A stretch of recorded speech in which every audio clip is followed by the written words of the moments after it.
Chapter 996. Guest? Xiaoxian harbored doubts about her ability to navigate the gathering. Hanlin Academy held significant governmental authority, and many officials within were financially struggling. Some frequented pawnshops numerous times in a year. However, such positions held great value. To achieve fame and become an exemplary figure among scholars worldwide was to etch one's name into the annals of history.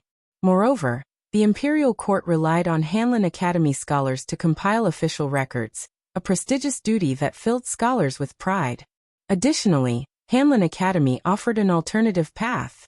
The 6 ministries, particularly the Ministry of Personnel and Ministry of Revenue, were staffed by individuals transferred from Hanlin Academy. To ascend to higher positions within the government and become heads of departments, one needed to undergo training at Hanlin Academy. Throughout the history of the Qin dynasty, every minister without exception hailed from the 6 ministries of Hanlin Academy, proceeding through the Ministry of Personnel before entering higher echelons of power. Though the odds of becoming a court leader were slim, admission to Hanlin Academy undoubtedly presented an opportunity, right? And due to this slim chance, officials within the 6 ministries were cautious about offending those from Hanlin Academy. After all, one could never predict the future. What if the person they offended today became the prime minister tomorrow? Or what if someone with whom they maintained good relations rose to the position of first secretary? Unless it was a matter of life and death, there was no need to stir up trouble unnecessarily. Hence, Hanlin Academy held a unique and significant position within the entire bureaucratic structure of the capital. Lin Hanlin, currently a 6th-ranked servant, held a rank higher than Xiao Yunduan and exhibited commendable performance. He had promising prospects, potentially advancing to become a 5th-ranked servant, or even joining the esteemed 6 tribes for further training. Madame Lin took great pride in her husband's accomplishments and held a prominent position among the wives of the officials at Hanlin Academy. Officer Lin, originally not from the capital, had dedicated 10 years of service at Hanlin Academy. Due to limited income, he had been unable to afford a house for a long time. In the earlier years, he faced significant hardships. However, 2 years ago, he received a substantial reward, allowing him to rent a decent living space. The banquet was hosted in this modest courtyard. Xiaoxian arrived at an opportune moment. As the wife of the Primus, she no longer carried the same audacity she had possessed when she assumed the role of Primus. She now identified herself simply as Mrs. Editor. Xiaoxian understood her place very well. Upon her arrival at the Lin household, she presented the gifts and greeted everyone with politeness. By this point, Xiaoxian had already discerned that the banquet might not unfold favorably. The gifts she brought included 2 pieces of fine Hangzhou silk, 2 pieces of inkstone of equal quality, and 2 boxes of renowned Yangxiang's pastries from the capital.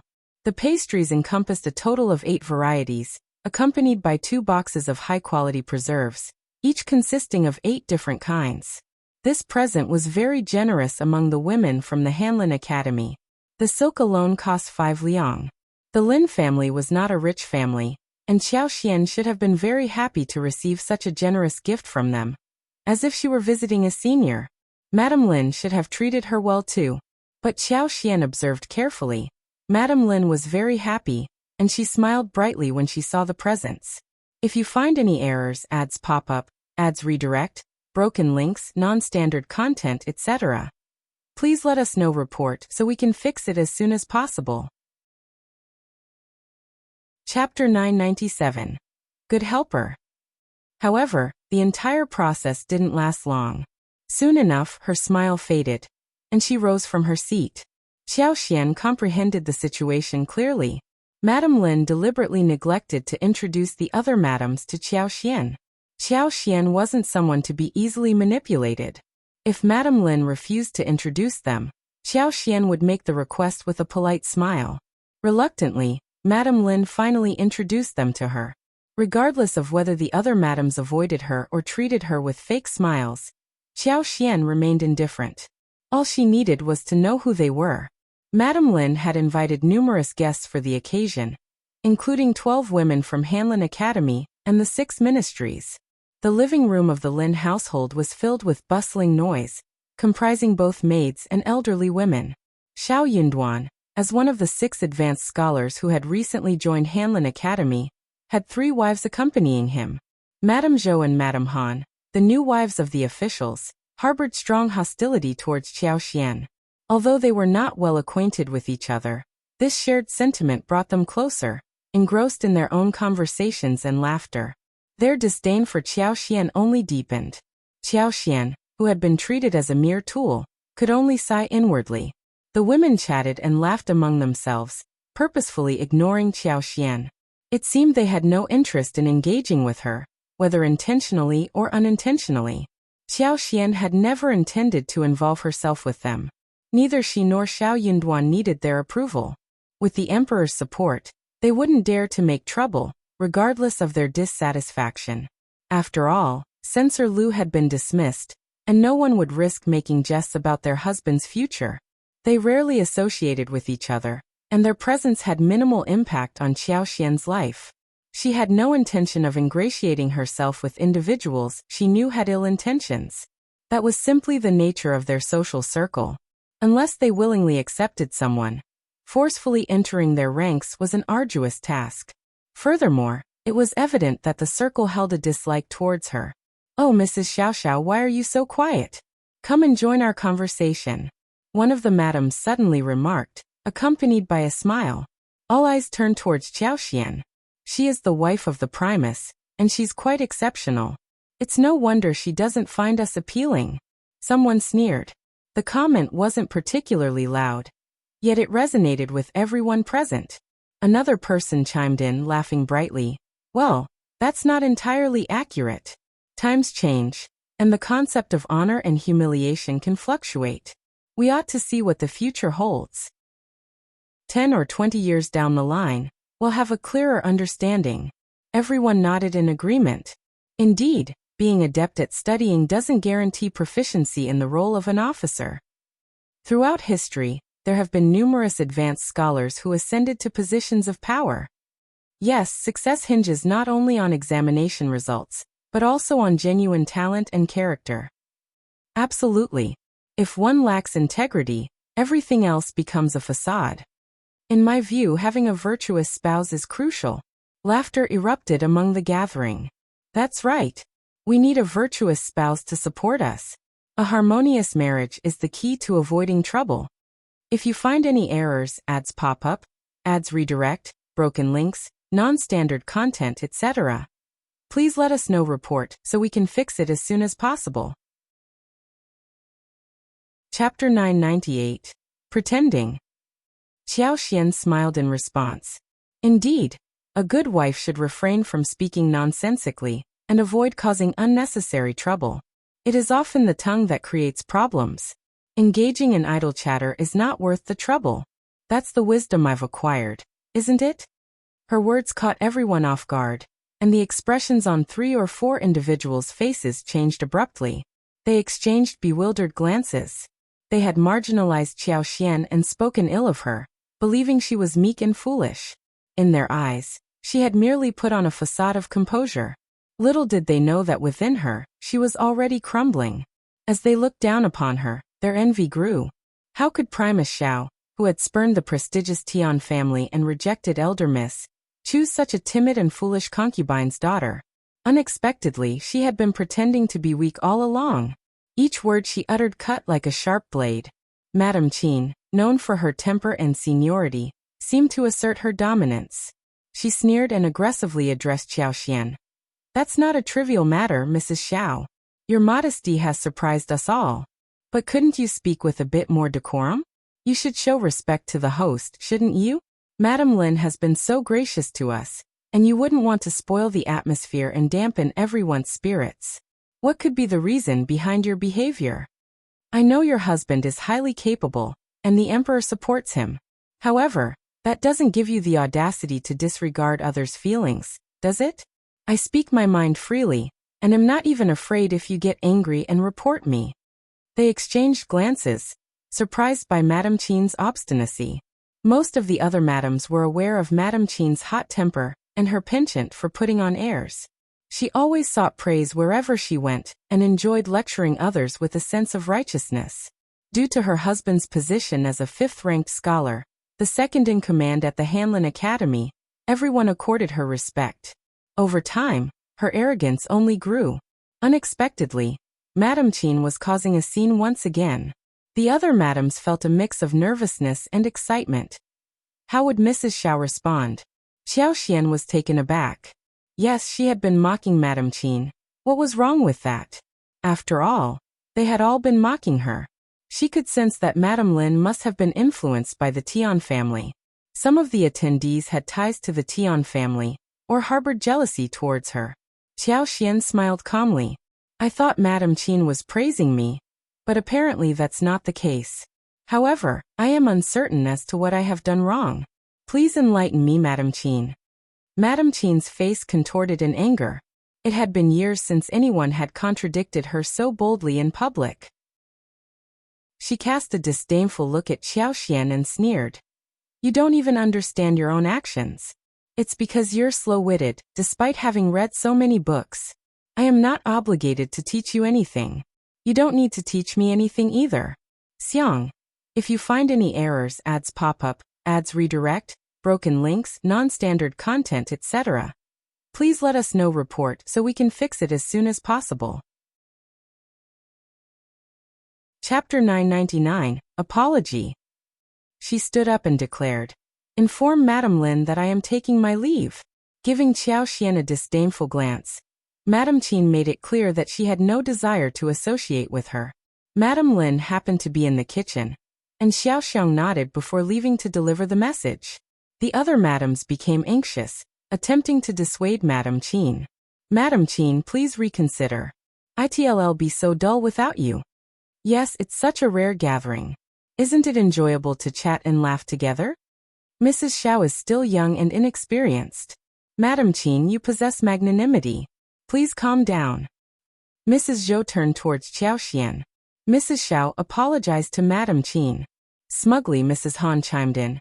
Indeed, just apologize, and Madame Qin will forgive you. Don't you want to preserve the harmony of this gathering? Mrs. Zhou and Mrs. Han, both envious of Xiao Yenduan's equal ranking with their husbands, were eager to seize this opportunity. The rest of the madams nodded in agreement, expecting Xiaoxian to offer an apology. It appeared as though Xiaoxian was the one in the wrong. In that moment, Madame Lin arrived, wearing a smile. Mrs. Xiao, Madame Qin is a senior figure whom we should respect. Isn't that right? Apologizing to Madame Qin would be the appropriate course of action. It would be regrettable if she were to leave.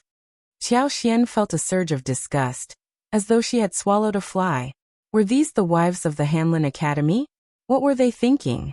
She found herself being pressured to apologize, with even the host, Madame Lin, speaking up. Respecting the host was necessary, wasn't it? Xiaoxian began to make an assumption. If she were to apologize, it would imply that she was immature, unruly, and lacked understanding of what was appropriate. It would be seen as her first guest appearance, resulting in offense, raising concerns about her morality. If they chose not to apologize, they would be perceived as ignorant and obstinate, unaware of what was good for them. Their husbands, being Primus, gave them a sense of arrogance and entitlement, making them unreasonable and disrespectful towards their seniors, and even the host. In essence, whether she apologized or not, she would be labeled as a person of questionable character. Even Xiao Yinduan wouldn't be spared from that judgment. Xiaoxian struggled to contemplate her next move, but tears wouldn't come. She covered her face and sobbed. What have I done wrong? I simply expressed that as wives, we shouldn't engage in idle gossip like market women. What harm would it cause our husbands? What's so wrong about that? Madame Zhou and Madame Han keep insisting I'm in the wrong, but I fail to understand why.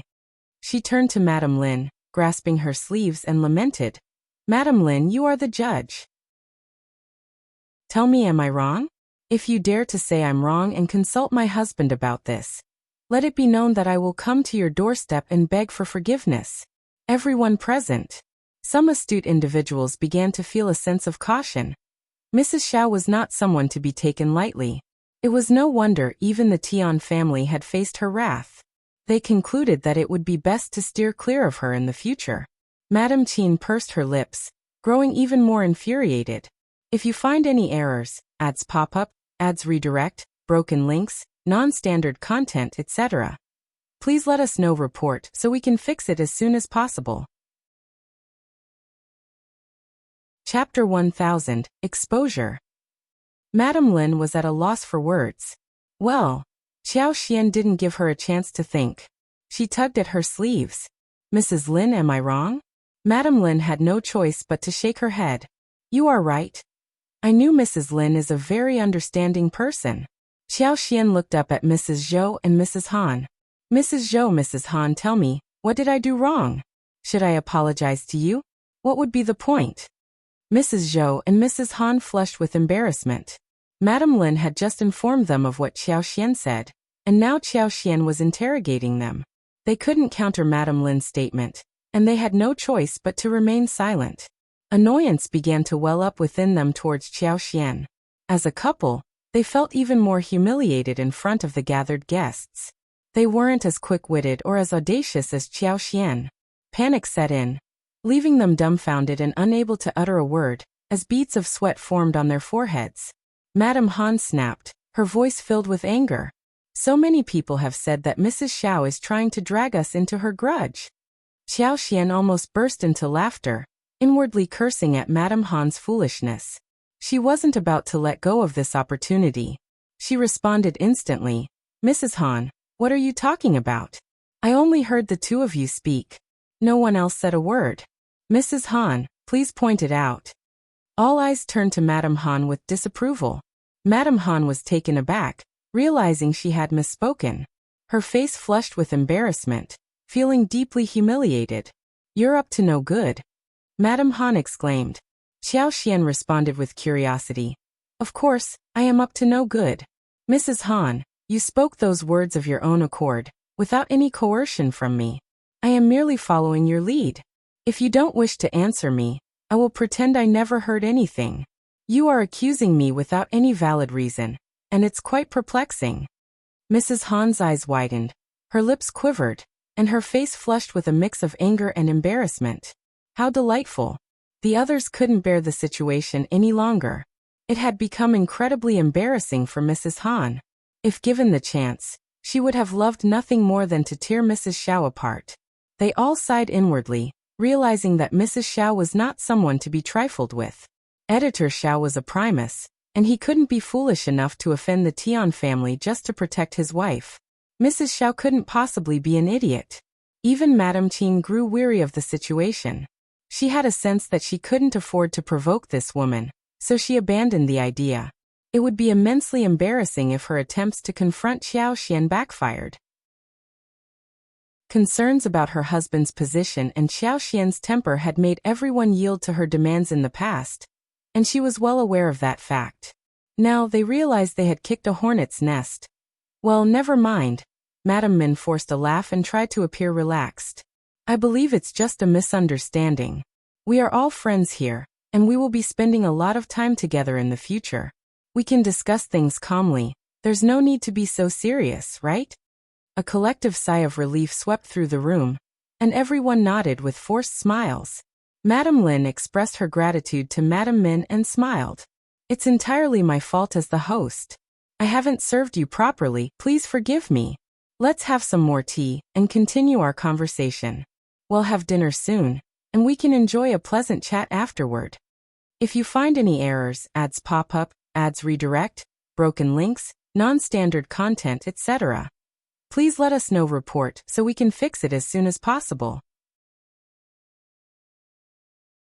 Chapter 1001, Famous. Everyone smiled and shifted the conversation to a different topic. Madame Lin instructed the maids to bring more tea and snacks, greeted everyone, and headed to the kitchen to check on the progress of the dishes. Madame Qin, who had intended to leave, was convinced to stay and return to her seat. Madame Han's face was still flushed with embarrassment, but she didn't want to leave on a sour note.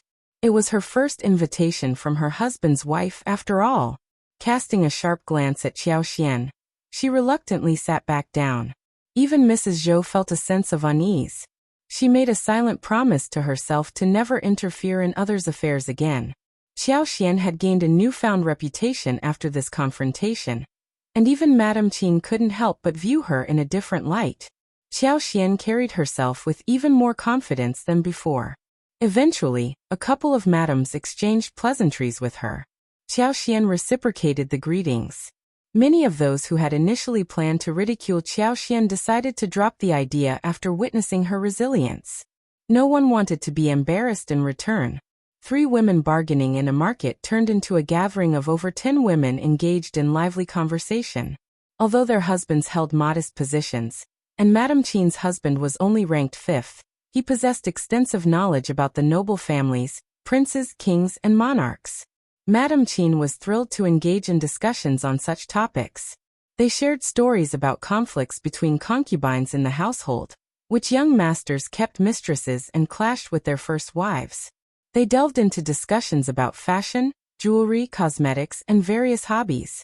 They also shared information about stores offering affordable items, expensive snacks, and the trickiest department stores to navigate. Xiao Xian was captivated by the gossip, despite not fully understanding the context. The sudden mention of the Empress Dowager's peony piqued her curiosity. One of the women continued, "I heard that the peony withered just a few days ago." The news spread like wildfire within the palace walls. The emperor's anger was so intense that he punished the eunuchs responsible for the imperial garden. He even issued a decree that anyone in charge of the garden would be buried with the peony if it died. The tension in the palace is palpable, and everyone is walking on eggshells, afraid of incurring the emperor's wrath. Gossip related to the royal family always held a special allure, and Madame Qin, too, was captivated by the story. "Is this really true? Are you certain?" "It must be true. My cousin has close ties with the 7th young mistress of Lord Jian's 3rd household, and she's the one who shared this information with me. She wouldn't spread false rumors." It does sound plausible. During the Empress Dowager's lifetime, she had a deep affection for peonies. The emperor himself personally planted a peony for her, symbolizing their mother-son relationship. The Empress Dowager personally cared for it while she was alive. Even after her passing, the emperor would visit the peony and reminisce about her. If the peony were to wither, the emperor would undoubtedly be infuriated. The women exchanged intrigued glances, engrossed in the tale of palace intrigue. They all sighed. Those gardeners in the imperial garden are so useless. They can't even take care of one flower. True. If they can't be saved, then the palace. Just drop it. Right. So the gossips soon turned to the topic on which princess in the palace was favored, and whether she would be selected next year. If you find any errors, ads pop up, ads redirect, broken links, non-standard content, etc., please let us know. Report so we can fix it as soon as possible. Chapter 1002, Protection. Xiao Xian was not in the mood to listen anymore. She was thinking about peony flowers. That was just gossip for others, but for Xiao Xian, it was a temptation that she could not give up. If the peony flowers were really so precious, and if she could save them, the emperor would definitely be very happy. Also, no one knew what would happen to the peony flowers in the future, so no one would dare offend her at all. What if she was harmed, and the peonies went wrong in the future, and the emperor could not find anyone to save them? Then the culprit would definitely be investigated thoroughly. In that case, the culprit would definitely be doomed when found out. That was totally a protecting amulet for herself. She and Xiao Yunduan had no one to rely on in the capital, and the Tian family hated them for no reason. If they had such a strong supporter, they would have nothing to worry about. The more Xiao Xian thought about this, the more excited she got. Of course, it was not easy to make a big deal out of this. If the treatment failed, it would be a disaster. But Xiao Xian still wanted to have a try. They had to take a huge risk to get the benefits. Xiao Xian did not care about the banquet anymore. Xiao Xian's relentless pursuit of information about the peony flowers paid off as the madam willingly shared more details. She couldn't help but be intrigued by Xiao Xian's genuine interest and straightforwardness. Meanwhile, Madame Lin and her 2 friends had initially planned to embarrass Xiao Xian during the banquet, but her unexpected confrontation had foiled their scheme. They were now apprehensive about getting involved further, fearing retaliation from Xiao Xian. In an attempt to undermine her, One of them had discreetly arranged for a plate of quail eggs, hoping to trick her. However, Xiao Xian's sharp senses enabled her to detect the potential trap, and she skillfully avoided it, leaving the others hesitant to make any further attempts. Despite the tense atmosphere earlier, the meal proceeded smoothly, and everyone enjoyed themselves. Once the guests departed, Madame Lin took stock of the presents received. To her surprise, none of them compared to the valuable gift presented by Xiao Xian. This mixture of happiness and annoyance stirred within Madame Lin, as she pondered the implications of Xiao Xian's extravagant offering. It was customary for a first-time visitor to bring more gifts, but this particular gift was exceptionally valuable, leaving Madame Lin with conflicting emotions. They were relieved to have benefited from the gathering, but they also felt concerned about Xiao Xian's potential inability to explain her extravagant gift. However, a maid came up with a clever solution, suggesting that they assist Xiao Xian in promoting her status. Madame Lin found the idea quite brilliant and smiled approvingly. "You're quite clever. That's a wonderful suggestion." Many of the officials at the Hanlin courtyard were financially strained, with some even living in cramped shared housing. Each winter, they had to resort to pawning or borrowing money just to make ends meet. If word spread that Mrs. Xiao was wealthy and generous, it would pique the interest of these officials, who would undoubtedly seek financial assistance from her. Considering that Editor Xiao was new to the area and had incurred the displeasure of the Tian family, maintaining a low profile was crucial. However, if he ever found himself in need of being asked to loan out money to those officials, he would definitely have to do so. If you find any errors, ads pop up, ads redirect, broken links, non-standard content, etc., please let us know. Report so we can fix it as soon as possible. Chapter 1003. Offence. She couldn't help but lend out the second and third, considering she had already lent out one. Even if they had borrowed the money, their reluctance to return it was evident. They continuously postponed repayment. Could they audaciously demand someone else to return it? Such actions would undoubtedly offend numerous individuals. The Tian family had deliberately targeted them, seeking opportunities to find fault. It was an effective strategy. Mrs. Lin's worries had dissipated. She engaged in a conversation with the maid on how to spread Xiao Xian's reputation. Meanwhile, Xiao Xian couldn't stop thinking about the peony ever since she returned home. After dinner, she inquired with Xiao Yunduan if he had any information about it. After pondering for a moment, Xiao Yunduan nodded with a smile. "A few days ago, I heard some news about it." Xiao Xian's face lit up, and she asked eagerly, "What is happening? Please enlighten me, husband." Xiao Yunduan felt somewhat helpless. He attempted to recall the details and conveyed them in simple terms. Just as Xiao Xian had mentioned, the peony held great spiritual significance for the late Empress Dowager, which made it incredibly valuable to the emperor. No one within the palace dared to make even the slightest noise about this matter. Everyone understood that failure to safeguard the peony would result in someone within the palace facing dire consequences. It was uncertain whether it would implicate the consorts, princes, and princesses. After all, the emperor's wrath was not an exaggerated claim but a harsh reality. Xiao Yunduan's heart skipped a beat, and he instantly became alert when the thought of Xiao Xian saving the orchid given by Xie Jingrong crossed his mind. He looked at her with concern and asked, "Why are you inquiring about this? Do you believe you can handle it? It's too risky." Xiao Xian knew he wouldn't agree, so she had planned to proceed secretly without informing him. To her surprise, he had already contemplated the matter after gathering some information. Deciding not to conceal her intentions, she took hold of his sleeve and gently shook it. "Darling, sometimes you have to take risks to achieve something great. I don't want you to take such a risk. Don't talk like that." Xiao Yunduan was torn between amusement and frustration.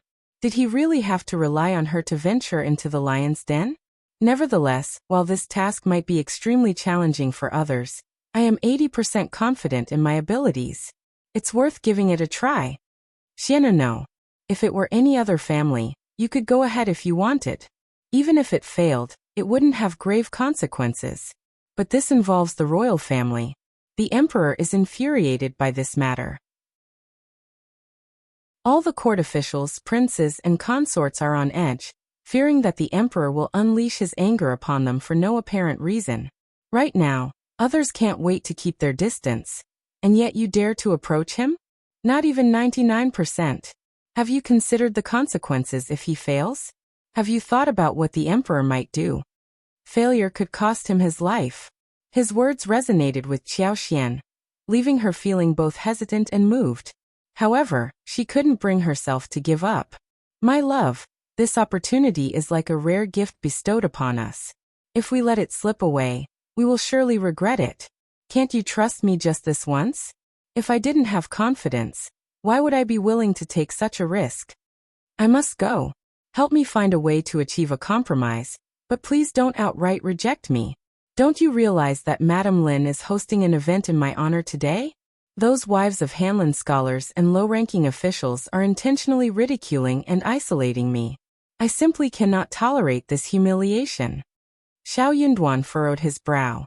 What did they do? Xiaoxian smiled. It's nothing more than petty and somewhat amusing. If you find any errors, ads pop up, ads redirect, broken links, non-standard content, etc., please let us know. Report so we can fix it as soon as possible. Chapter 1004 A Way. There will be numerous future gatherings, both large and small. I can't simply avoid attending them. I have to take action. Can you truly bear to let me miss out on such a wonderful opportunity? My love, please help me. Xiao Yunduan remained silent, contemplating his options. What was he going to do? He regarded Xiaoxian with suspicion, questioning whether her claims of being bullied were true. Why hadn't he realized it earlier? Nevertheless, when he heard her plea, he couldn't find the strength to refute her, or bear to do so. Xiao Yunduan let out a sigh. Xiaoxian understood that he had agreed. She immediately brightened up. My love, you're the best. I knew you would assist me. Xiao Yunduan. Tell me honestly, how confident are you? He asked. Xiaoxian's smile faded, and she responded earnestly. I can't say for certain, but I'm at least 80% confident. An 80% chance was almost as good as a guarantee. Xiao Yunduan found himself torn between amusement and frustration. After a brief pause, he suggested, let's visit the Crown Prince at the East Palace tomorrow. The Crown Prince is known for his benevolence. Let's hear his thoughts first. All right, let's go and seek the Crown Prince's support. Xiaoxian's remaining worries vanished.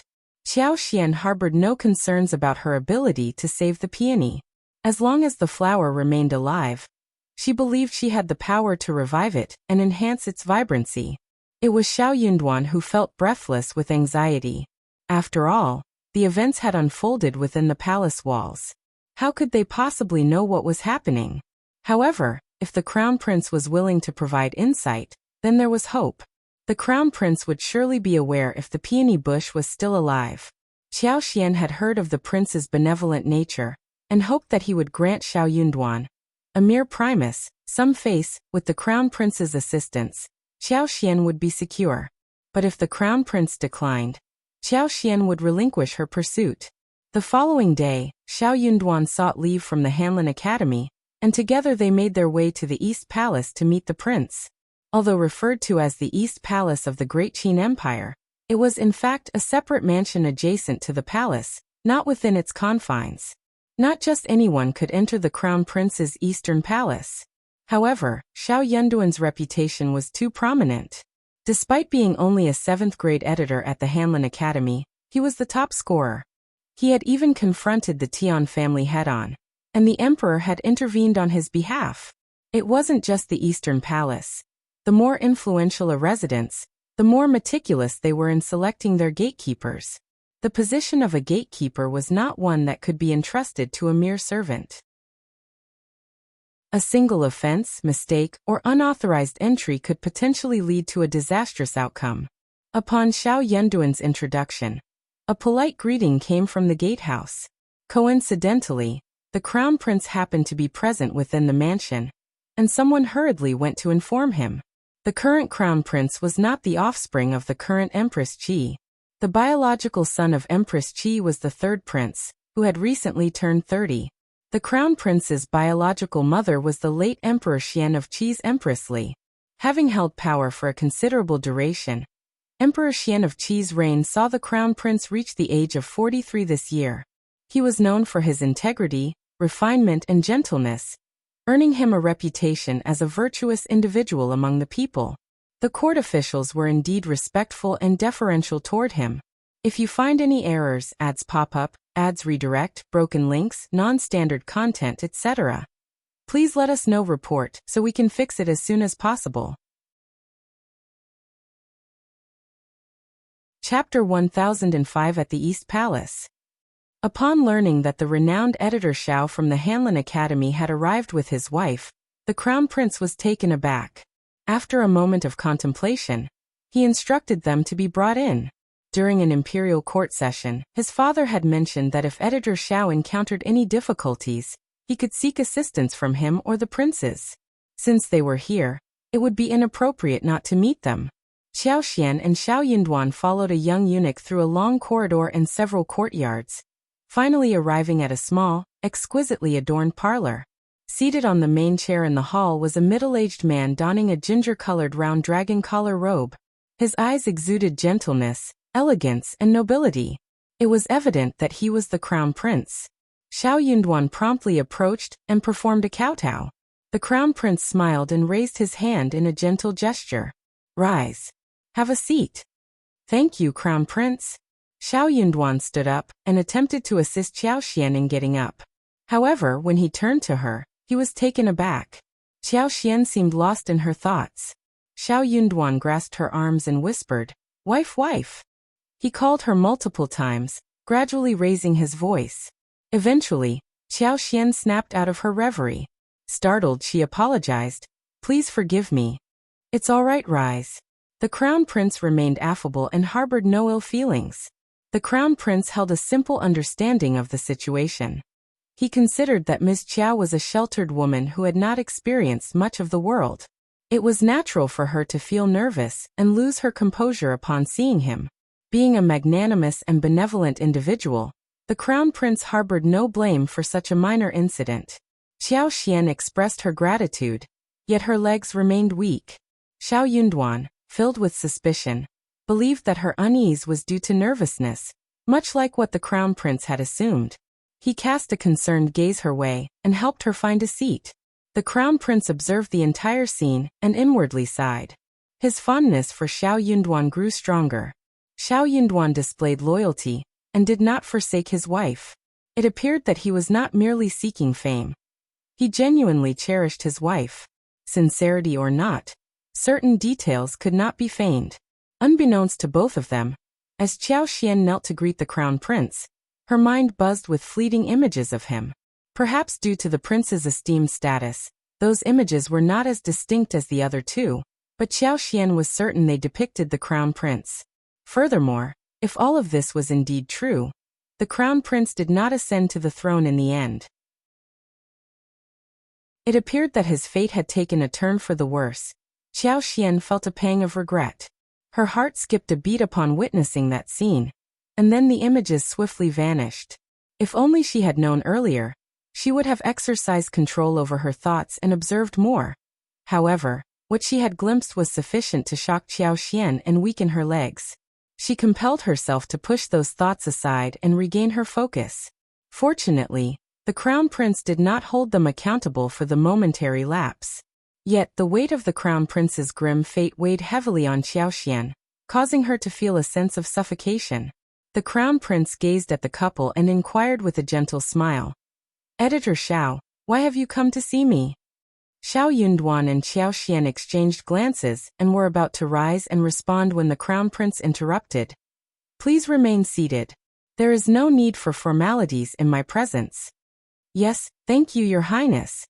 "Your Highness, I heard that there has been an issue with the peony flowers in the palace. It is quite coincidental. My wife possesses expertise in cultivating and preserving flowers and trees. Perhaps she could find a way to save them. If you find any errors, ads pop up, ads redirect, broken links, non-standard content, etc., please let us know. Report so we can fix it as soon as possible. Chapter 1006. Am willing to try. Xiao Xian bowed respectfully and stated, Your Highness, I am willing to make an attempt. Upon hearing Xiao Yunduan mention the peony flowers in the palace, a shadow crossed the crown prince's eyes. Although Xiao Yunduan referred to them as peony flowers, it was evident to everyone what specific peony flowers he was alluding to. The crown prince harbored no desire for the royal family's affairs to become public knowledge. A tinge of disgust toward Xiao Yunduan flickered within him. However, the crown prince's demeanor changed upon hearing Xiao Yunduan's words. What did you just say? His brows furrowed, a mix of anger and amusement dancing in his eyes. It's all right if you say such things in front of me, but let's pretend I didn't hear it. Remember not to utter a word about this outside. Matters concerning the royal family should not be taken lightly, understood? Xiao Xian spoke up. Your Highness, I am willing to attempt it. The crown prince fell silent, studying Xiao Xian intently before speaking with seriousness. Do you comprehend the gravity of what you are suggesting? Even the most skilled and experienced gardener in the palace has been unable to tend to the flowers. Mrs. Xiao, where do you find the confidence to believe that you surpass them? Xiao Xian and Xiao Yunduan felt a sense of relief. The crown prince possessed a benevolent heart, as evidenced by his persuasive words. If I may be so bold, may I inquire, Your Highness, whether the peony flower is completely lifeless? Xiao Xian asked. The crown prince furrowed his brow, giving her a brief glance before responding. Not yet, but the situation is far from favorable. That is good, Xiao Xian responded. As long as it has not completely withered, I am willing to give it a try. During my time in the province, I managed to revive an orchid for the Xie family, so I do have some experience in this field. Xiao Yunduan provided further explanation to the crown prince. Understanding dawned upon the crown prince, and he nodded. He was aware of the Xie family as well. The eldest son of the Xie family was a remarkable individual, and the crown prince held great admiration for him. With this knowledge, the crown prince's confidence in Xiao Xian grew. After contemplating for a moment, he spoke. How about this? Tomorrow, or perhaps even today. Do you require any preparations? Xiao Xian hurriedly replied. I am prepared and ready.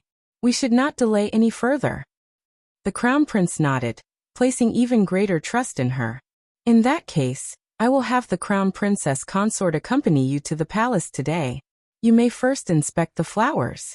If you succeed in curing them, the crown princess consort will report it to father, and you can openly attend to them. However, if it proves futile, do not utter a word and simply leave the palace with the crown princess consort. Touched by the crown prince's consideration, Xiao Xian and Xiao Yunduan stood up and expressed their heartfelt gratitude. Deeply troubled by what she had witnessed, Xiao Xian couldn't help but feel a sense of unease about the future.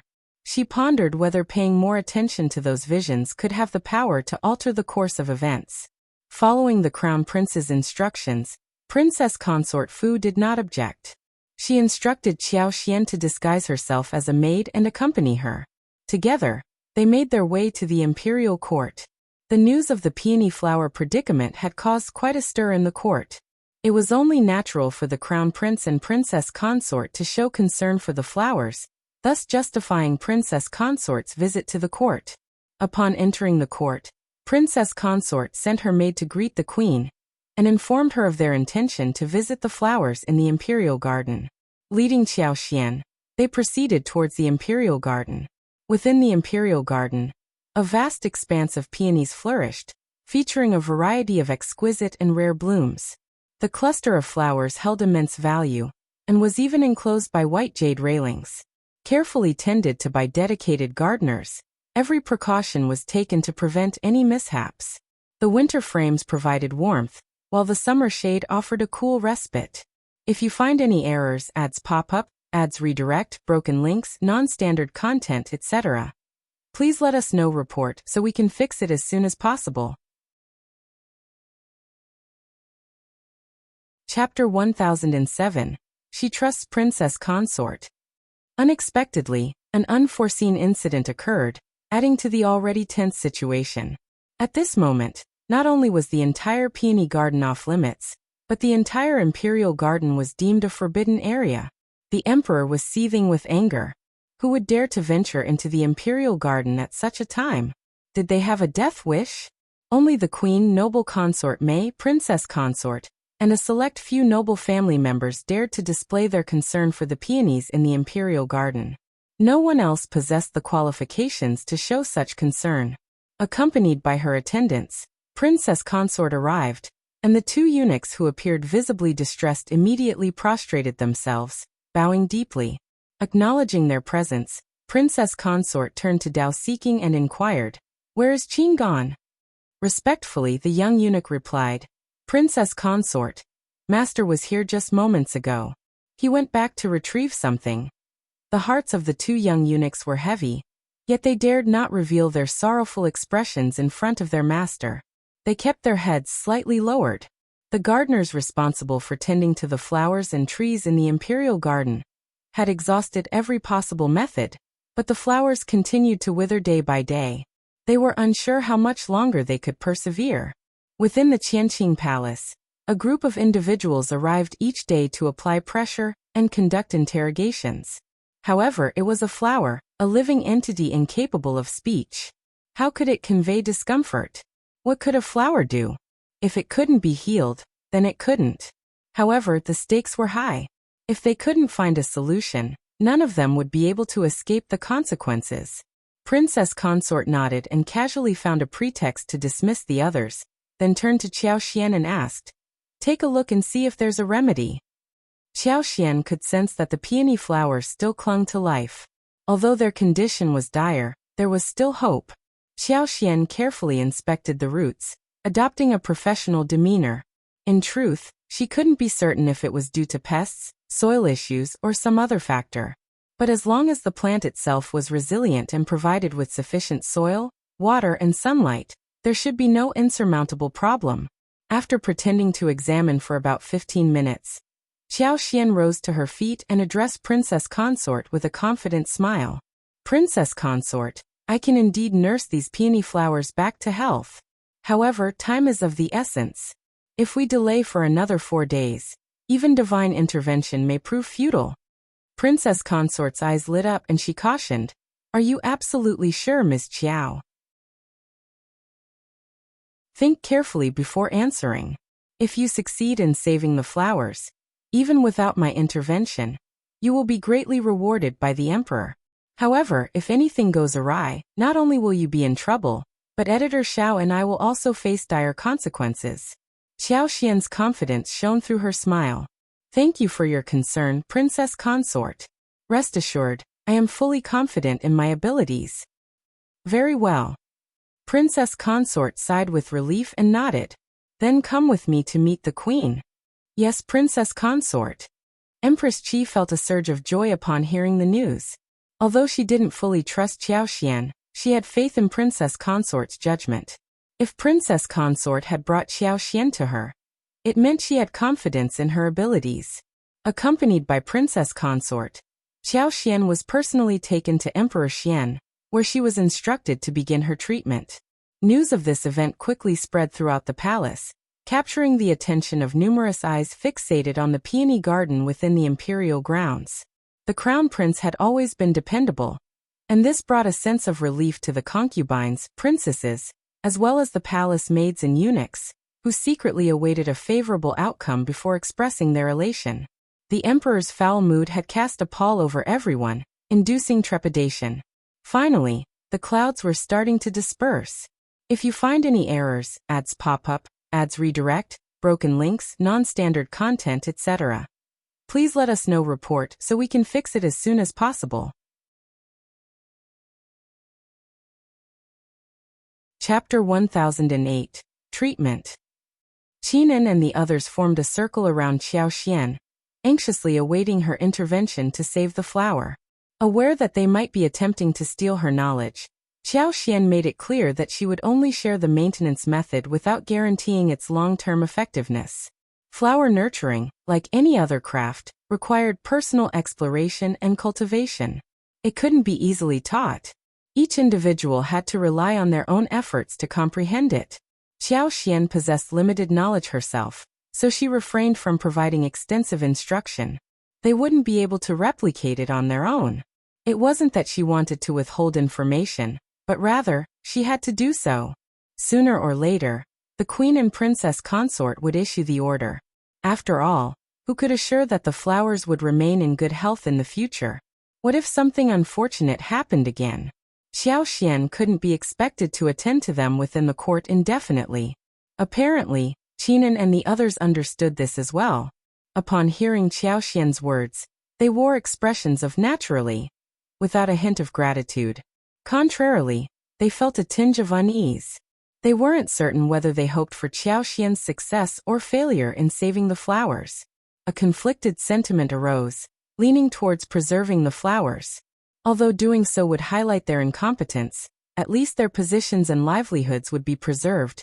If Mrs. Xiao failed to save the flowers, they would all face dire consequences. Xiao Xian directed someone to dig out the flowers, replacing the soil and trimming the roots. After 2 hours of exposure to sunlight, she removed all the withered parts and replanted them. Then she watered them and arranged for a shade to be built. Following a series of procedures, evening approached. Is that all? Qinan and the others exchanged bewildered glances. Xiao Xian nodded confidently. Tomorrow, you'll see an improvement. Don't worry. The group remained speechless. Concerned, the Empress dispatched her trusted attendants from the palace to guard the imperial garden. Observing Xiao Xian's dramatic actions, Princess Consort couldn't help but inquire anxiously as they left the court. Xiao Xian offered a reassuring smile. Princess Consort, please don't worry. I have great confidence in this. With a smile, Princess Consort sighed. Well, we have no choice but to trust you. News of Xiao Xian's presence in court to treat the flowers quickly spread among the princes, nobles, and upper class of the capital. Even before she had left the palace, word had already reached various ears. Doubt pervaded the minds of many. Some even secretly mocked editor Xiao for involving his wife in such matters. Could it be that his wife's skills in tending to flowers and plants surpassed those of the specialized palace gardeners? It would be comical if she overstepped her abilities. Madame Tian felt even more disgusted. Madame Lin's attempt to teach Xiao Xian a lesson backfired. Instead, it was Xiao Xian who reprimanded the entire room, leaving Madame Tian fuming with anger. Seething with resentment, Mrs. Tian contemplated how she could humiliate Xiao Xian, when suddenly she heard the news. Madame Tian sneered, unable to contain her derision. She ridiculed Officer Tian, saying, "This woman truly has no sense of her own status. She can't even rise above her station. Yet, she dares to engage in such menial tasks, going to the palace to snatch work from the eunuchs. How utterly laughable." Officer Tian glanced at her, remaining silent. If you find any errors, ads pop up, ads redirect, broken links, non-standard content, etc., please let us know. Report so we can fix it as soon as possible. Chapter 1009, Easy. Aware of his wife's anger and complaints, Officer Tian couldn't help but caution her. Don't speak such nonsense in public. Madame Tian's expression darkened at his words. After a brief pause, she snorted and sneered. There are so many inept individuals out there. I refuse to believe she can handle it well. If she messes up, it will be quite the spectacle. Once Xiao Xian finally emerged from the court, Xiao Yunduan, who had been waiting outside, heaved a sigh of relief. They exchanged glances, and Xiao Xian nodded with a smile, instantly relieving Xiao Yunduan's anxiety. Is it a success? He asked incredulously. Xiao Yunduan couldn't help but question the sheer magical turn of events. Many had been at a loss when faced with the same problem, and even the crown prince had treated it as a major issue. Yet his wife had resolved it effortlessly, without uttering a word. Too easy. He couldn't flaunt it so arrogantly, knowing how much others would struggle. Xiao Xian smiled. Different professions exist in different worlds. While others might not understand, you know me. Their eyes met, and Xiao Yunduan burst into laughter. Indeed, how could he not know? His wife had a green thumb. Back at home, crops, fruit trees, and even the vegetables in their garden thrived under her care. She had made significant contributions. The peony flowers in the palace were merely another type of plant. What couldn't she achieve? He had to believe in her. You must be exhausted from your time in the palace today. Let's go back and rest early. All right. 2 days later, the rewards from the palace arrived. The Empress attendants immediately noticed the rejuvenation of the flowers. The once yellowing leaves were no longer deteriorating. Instead, fresh new foliage sprouted forth, and the stems exhibited a healthy fading of color. Furthermore, the flowers emitted a different aura than before. Standing before them, one could sense the dense vitality pulsating within. Though it hadn't fully regained its former splendor, a unanimous thought echoed in everyone's hearts. This peony bush is on the road to recovery. Emperor Xian of Qi was overjoyed. He commended the accomplishment several times over. This peony bush held the deepest connection and yearning between him and his late mother. Even after all these years, he never ceased to think of her. It was his mother's most beloved peony flower, which she had personally nurtured. Each year, he would accompany her in admiring its blossoms. If it were to perish just like that, the void in his heart would never be filled. Officer Xiao is truly the exceptional individual I believed him to be. I did not misjudge him. I never anticipated his wife to possess such remarkable talent. I must bestow upon them generous rewards. Empress Qi's smile widened. When Princess Consort brought Miss Qiao to see me that day, I noticed her elegance and grace. She displayed no trace of fear and possessed a temperament that rivals that of a true noblewoman. Who could have imagined her remarkable capabilities? Women often indulge in cosmetics, pets and flowers, but finding someone like Miss Qiao is rare indeed. The emperor recollected his encounter with Qiao Xian the other day. While he hadn't paid much attention to her at the time, he was not one to shy away from recognizing merit. With a nod and a smile he remarked, "Editor Xiao, you have good taste." Empress Qi's smile grew even brighter. Miss Qiao healed the flowers, bringing joy to the emperor's heart and mind. I wish to reward her as well. Emperor Xian of Qi burst into laughter. You should give the rewards as well. It is a reflection of your filial piety. If you find any errors, ads pop up, ads redirect, broken links, non-standard content, etc., please let us know report so we can fix it as soon as possible.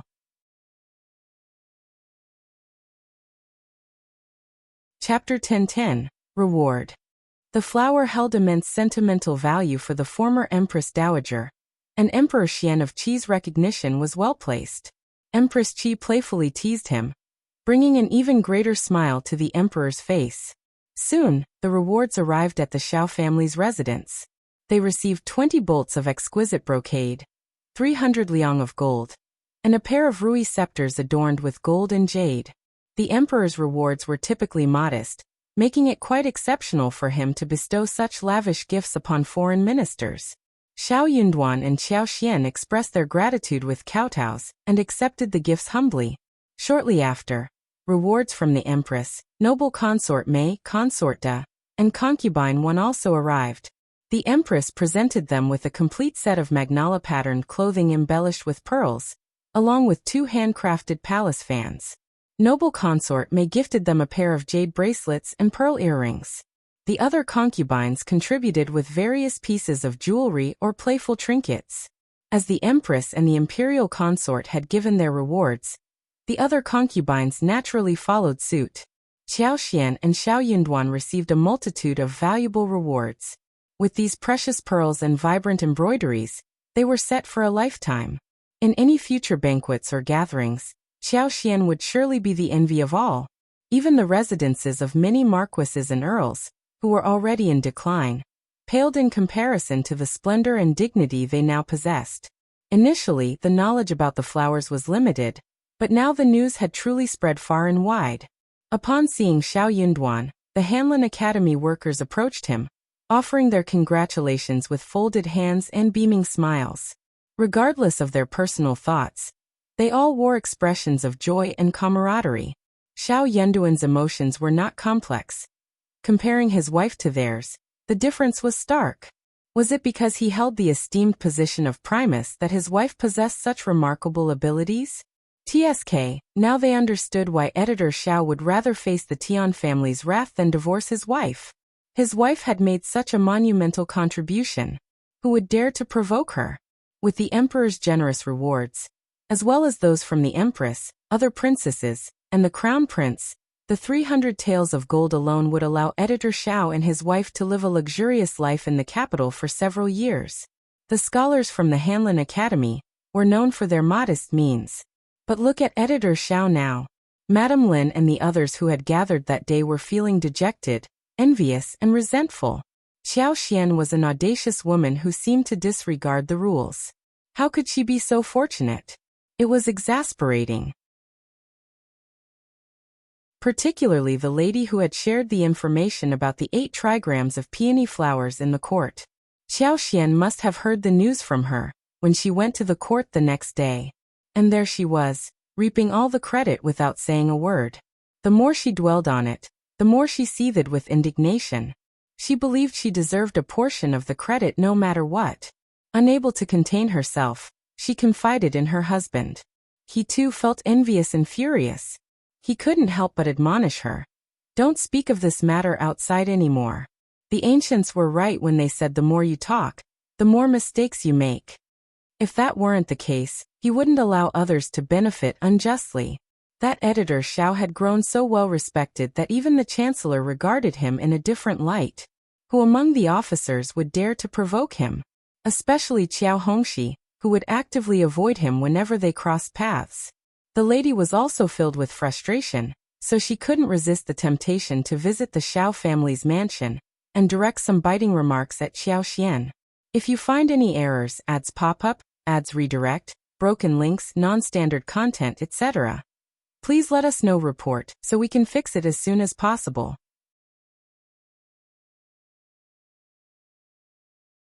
Chapter 10-11. Luck.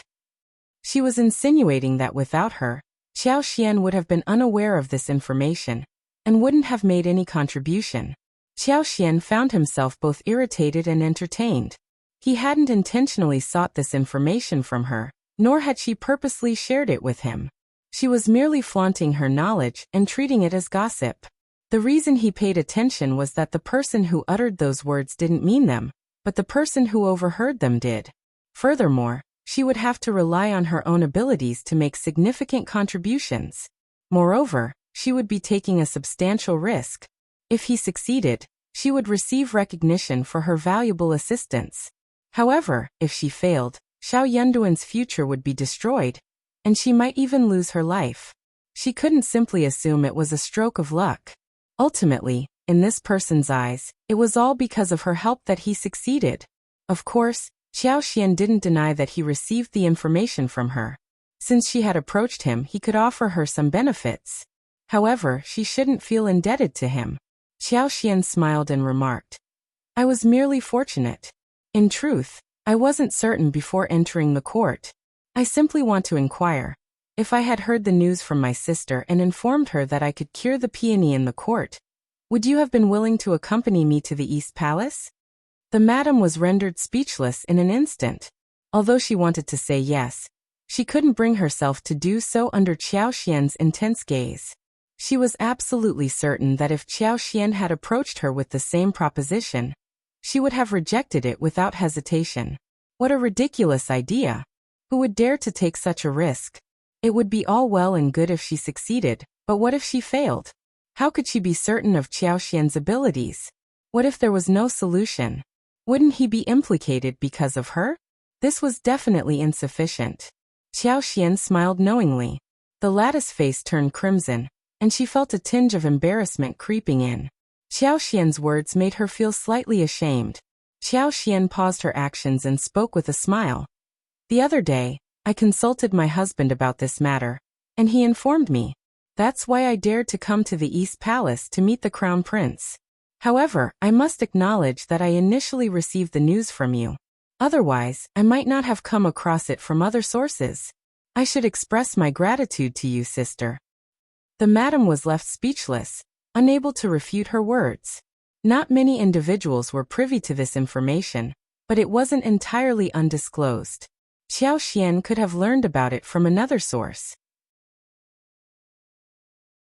Consequently, all the resentment and the sense of being owed by Xiaoxian, along with the obligation to express gratitude and make amends, vanished. Upon hearing Xiaoxian's words, she felt a sense of relief. Besides being delighted, she was also grateful. With a smile, she said, "Sister, you are truly kind." Xiaoxian modestly smiled and insisted that she stay for lunch, presenting her with a generous gift. The lady bid farewell happily and headed home. Once they arrived, they eagerly opened the gift box. Inside, they discovered 2 exquisite garments and a banknote worth 100 liang. This unexpected windfall brought immense joy to her heart. She couldn't help but inwardly sigh. Miss Chiao was no ordinary woman. With just a few words, she had rendered her speechless and granted her enough respect to prevent any animosity. Well, let bygones be bygones. In the future, she should strive to grow closer to her. If you find any errors, ads pop up, ads redirect, broken links, non-standard content, etc., please let us know. Report so we can fix it as soon as possible.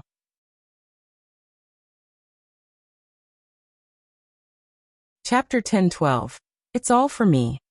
She had a strong intuition that getting closer to Xiaoxian would be beneficial, not a loss. As for the Qiao family and the Tian family, definitely not. Xiaoxian didn't need to ponder over it to realize that. They weren't the only ones. Even noble consort Mei, residing in the palace, felt a sense of ennui. Tian Shanshan was her own niece, and witnessing her endure such grievances pained her deeply. Initially, she believed that Xiaoxian had taken the initiative to marry Xiao Yunduan, resulting in Tian Shanshan losing her opportunity. In her eyes, Xiaoxian wasn't worthy enough to even lace her shoes. However, she never anticipated that Xiaoxian would be praised and rewarded by the emperor and the queen. Listening to the empress words, claiming that Xiaoxian possessed dignity and magnanimity, and was in no way inferior to a legitimate daughter. What did she mean by that? Wasn't she openly and covertly targeting Shanshan? To put it bluntly, they were indirectly talking about her. Nevertheless, since the empress had rewarded Xiaoxian, noble consort Mei had no choice but to begrudgingly follow suit. The mere thought of it left her feeling incredibly stifled. Noble consort Mei couldn't let it slide. She urged her son, the 4th prince, to teach Ms. Chiao a lesson no matter what. Xiao Yunduan didn't have to lift a finger, but Ms. Chiao couldn't escape so easily. Otherwise, Shanshan would be left in utter misery.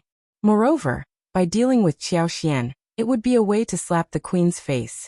Contemplating the queen's remarks about Xiaoxian, noble consort Mei couldn't help but feel a surge of anger. The 4th prince was also growing restless. Editor Xiao had escorted Ms. Chiao to meet the crown prince.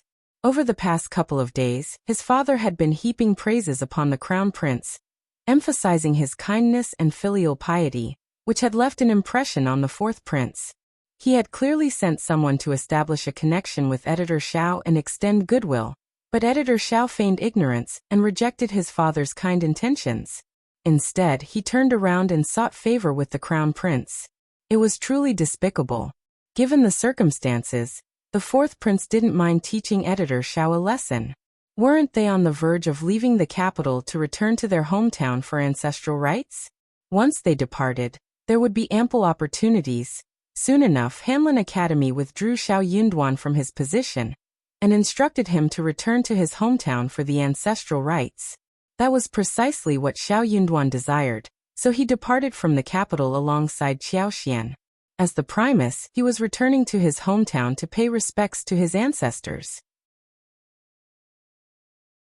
Following the established protocol, the Ministry of Rites arranged for an escort of honor, horses and guards. A grand procession of over 30 individuals embarked on their journey. The Ministry of Rites had provided for the expenses of the trip, relieving Xiaoxian and Xiao Yunduan of any concerns. However, the allocation provided by the Ministry of Rites was just sufficient, leaving no room for surplus.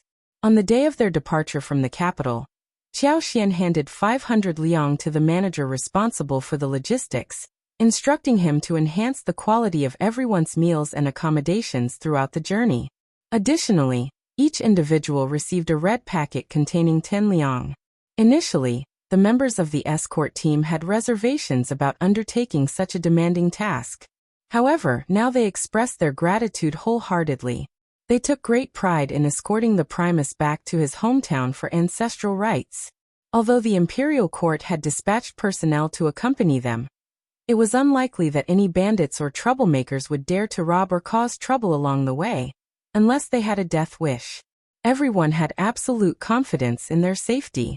Any individual foolish enough to lay a hand on the Primus, or the officials from the imperial court, was effectively signing their own death warrant. However, Xian remained vigilant and cautious. Whenever they traversed through remote regions, she would employ her heightened senses to scan the surroundings within a radius of 500 or 600 meters. She also conducted periodic checks of their surroundings. For Xian, it was merely a reflex that occurred whenever the thought crossed her mind. It was not a futile effort. Developing such a subconscious habit proved beneficial and provided a sense of security. If you find any errors, ads pop up, ads redirect, broken links, non-standard content, etc., please let us know. Report so we can fix it as soon as possible.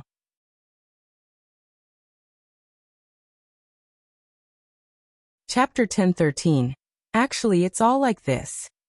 All the precautions and vigilance proved to be worthwhile. To Xian's surprise, one day while passing through a narrow canyon after entering the Zheng state, she encountered individuals with malicious intent. Behind a mountain rock, dozens of individuals lay in wait, their faces concealed by masks. They donned worn-out combat attire, with some wearing tattered head coverings and others having disheveled hair and dirt-streaked foreheads. Their appearances were reminiscent of a group of mountain bandits. However, that was far from the truth. Xian overheard their conversations, and with each passing moment, her heart sank deeper and her anger intensified. They weren't genuine bandits. Instead, they were trusted guards dispatched by the fourth prince. Their purpose was to exact revenge for Tian Shanshan. At that moment, Xian recollected that the fourth prince was elder Miss Tian's cousin. It was only natural for a cousin to stand up for their kin.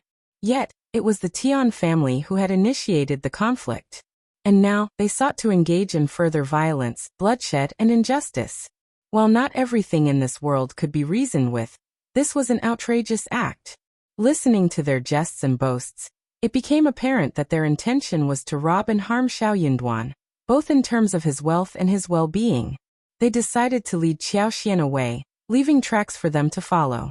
They would allow them to chase after her, buying enough time for Xiaoyunduan and the others to come to her rescue.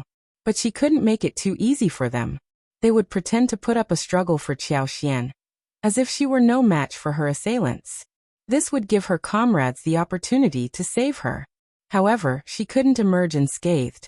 Her clothes had to be torn, her hair disheveled, and one shoe missing for added authenticity. As the group continued their crude banter, their obscene remarks growing more repulsive, Xian's anger intensified. Despicable, vile, treacherous, and wicked. These people were truly despicable, and the fourth prince was no exception. Xian activated her powers, manipulating the vines to dislodge rocks and soil from the cliff above. As the dozens of individuals reveled in their conversation, saliva flying, a sudden cascade of rocks startled them. They screamed in terror, scattering in all directions, their initial enthusiasm replaced by panic. "Oh, let's move away. It's dangerous, hurry up." Xian sneered silently. Leaving? Never. There was a price to pay for one's foul mouth. Xian activated her superpower again, and the vines around them moved nimbly, tripping all of them and making them scream. Some ran too fast and fell heavily, some sprained their legs, some were hit by rocks that rolled down the cliff, or some fell on the thorny bushes. In short, there were screams and wails everywhere.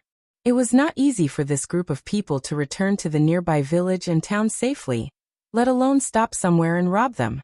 Only then did Xian withdraw her superpower. Her group passed through the canyon unscathed. But that was not the end of it. When she went to the capital again, she would definitely find an opportunity to get back at him. That fourth prince seemed so free, right? She was going to get him busy. They would spend the night in Lingzhou and travel before dawn the next day. If they hurried along the way, they They would be able to return to the province before sunset tomorrow afternoon. When they returned to the province, they would be able to return home the day after tomorrow. The two of them could not conceal their excitement. Xiao Yunduan looked at Xiao Xian with a very bright and deep look. He had even offended the Tian family for her sake.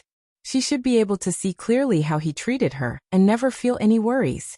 If you find any errors, ads pop up, ads redirect, broken links, non-standard content, etc., please let us know. Report so we can fix it as soon as possible.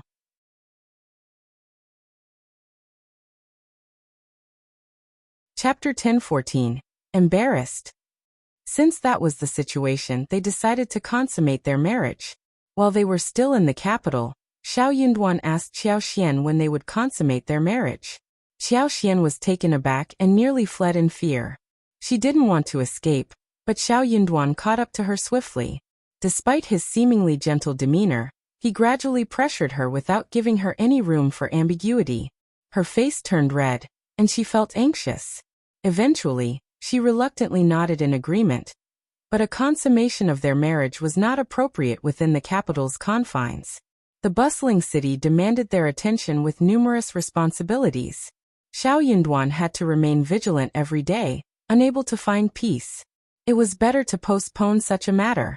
Moreover, she wasn't truly prepared for it. Xiao Yunduan was well aware of this, but if he didn't push her, he might have remained single for the rest of his life. After returning to Shouting Village, he would wait. He had waited patiently for so long. Waiting for a little over a month wouldn't make a difference. He had done everything he could, and she had no choice but to agree. Setting aside everything else, how could she be so shameless? Therefore, since their departure from the capital and passing through the state of Zheng, as they drew closer to their hometown, Xiao Yunduan would gaze at Xiao Xian with tenderness and a smile, causing her to feel guilty and uneasy. She wished she could pretend not to understand the meaning behind his gaze. Unfortunately, she couldn't. She understood it in an instant. Most importantly, he knew that she understood his intentions at a glance. As they drew closer, Xiao Xian grew increasingly flustered. Xiao Yunduan found amusement inwardly but maintained a composed demeanor, as if nothing had happened. Observing this, Xiao Xian became even more nervous. Since it was still early, Xiao Yunduan suggested they take a stroll together and have dinner outside before returning to the inn. Coincidentally, they nearly ran into County Magistrate Qiao and Madame Qiao, who were on their way to the capital.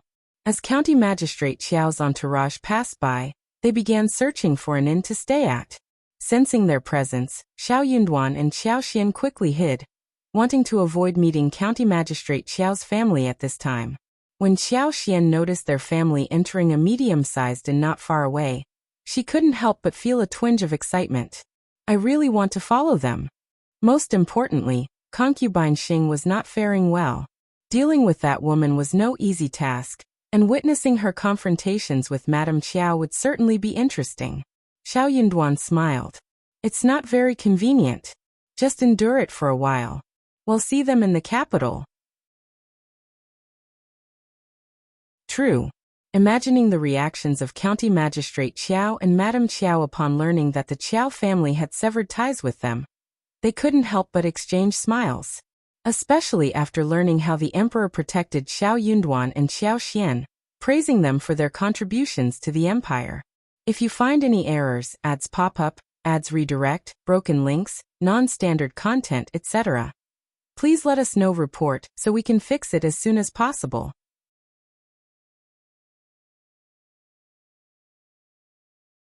Chapter 10:15. So angry. Her father, who was solely focused on climbing the ranks and driven by greed, must have been seething with anger. Wait, the news of Xiao Yunduan's promotion to intermediate Primus must have spread like wildfire, right? Her despicable father and Madame Qiao must have been filled with anxiety upon hearing the news. Indeed, that was exactly the case. County Magistrate Qiao had no knowledge of the misdeeds committed by his mother and two brothers. However, when news of Xiao Yunduan's promotion reached the county, he couldn't contain his excitement, sporting a constant smile. With concubine Xing's praises about Xiao Yunduan, County Magistrate Qiao's joy knew no bounds. This was his son-in-law. If his son-in-law became an intermediate Primus, he would feel immense pride. Moreover, the timing was perfect for his return to the capital. As the father of an esteemed Primus, he could seize this opportunity to gain more attention, forge valuable connections, and perhaps even stumble upon unexpected benefits. Fueled by concubine Xing's persuasion, County Magistrate Qiao made up his mind to return to the capital, paying little heed to Madame Qiao's condition. Madame Qiao was infuriated. The news of Xiao Yunduan's promotion stirred a storm of anger within Madame Qiao. So, what had she accomplished? Qiao Xian's former fiancé had passed the examination, while her true husband had ascended to the position of intermediate Primus. What had Madame Qiao achieved by attempting to ruin Qiao Xian's marriage? That despicable concubine Xing even had the audacity to praise Qiao Xian as a fortunate woman, and the old master seemed to agree. Madame Qiao loathed her even more, and her health, which had been improving, took a turn for the worse. Xiao Wei's anger only fueled Madame Qiao's growing irritation, leaving her with a profound ache in her heart. Auntie Ling offered comforting words to Madame Qiao. So what if Xiao Yunduan is the Primus and second Miss is the wife of the Primus? They will still have to show you respect. I hold filial piety in high regard, so let's see if they dare to be unfilial. If Madame declares them as such, second son-in-law will lose his position. I doubt they would dare to defy that. Madam, you must take good care of yourself. As long as you're present, they won't be able to cause any trouble. Madame Qiao felt slightly reassured. That's right. Xiao Yunduan had obtained an official position, and he couldn't afford to disregard filial piety, or else he would risk losing his position. Qiao Xian would be taught a lesson if she dared to challenge Madame Qiao. Surprisingly, Madame Qiao let out a sigh of relief and resolved to regain her health. She wanted to live a long life and make trouble for Qiao Xian and Xiao Yunduan. However, before she could act, concubine Xing and Officer Qiao caused her further trouble. Officer Qiao suggested leaving Madame Qiao and Xiao Wei behind to recuperate while they returned to the capital first. Madame Qiao grew annoyed once again. Of course, she refused and insisted on accompanying them. On that day, she coincidentally encountered Xiao Yunduan and Xiao Xian, who were returning to pay respects to their ancestors. However, they were unaware of Madame Qiao's presence. The following day before dawn, Xiao Xian, Xiao Yunduan, and the others set off. Their journey went smoothly, and they arrived at the province before sunset. The establishment of the new Primus ceremonial entourage naturally drew attention in the province. The magistrate's office promptly responded and warmly welcomed the group, inviting them to rest at the courier station. While Xiao Yunduan entrusted Songshi with delivering greetings to the Xie family, he himself went to meet the magistrate. He displayed politeness and good manners, greatly pleasing the magistrate. If you find any errors, ads pop up, ads redirect, broken links, non-standard content, etc., please let us know. Report so we can fix it as soon as possible.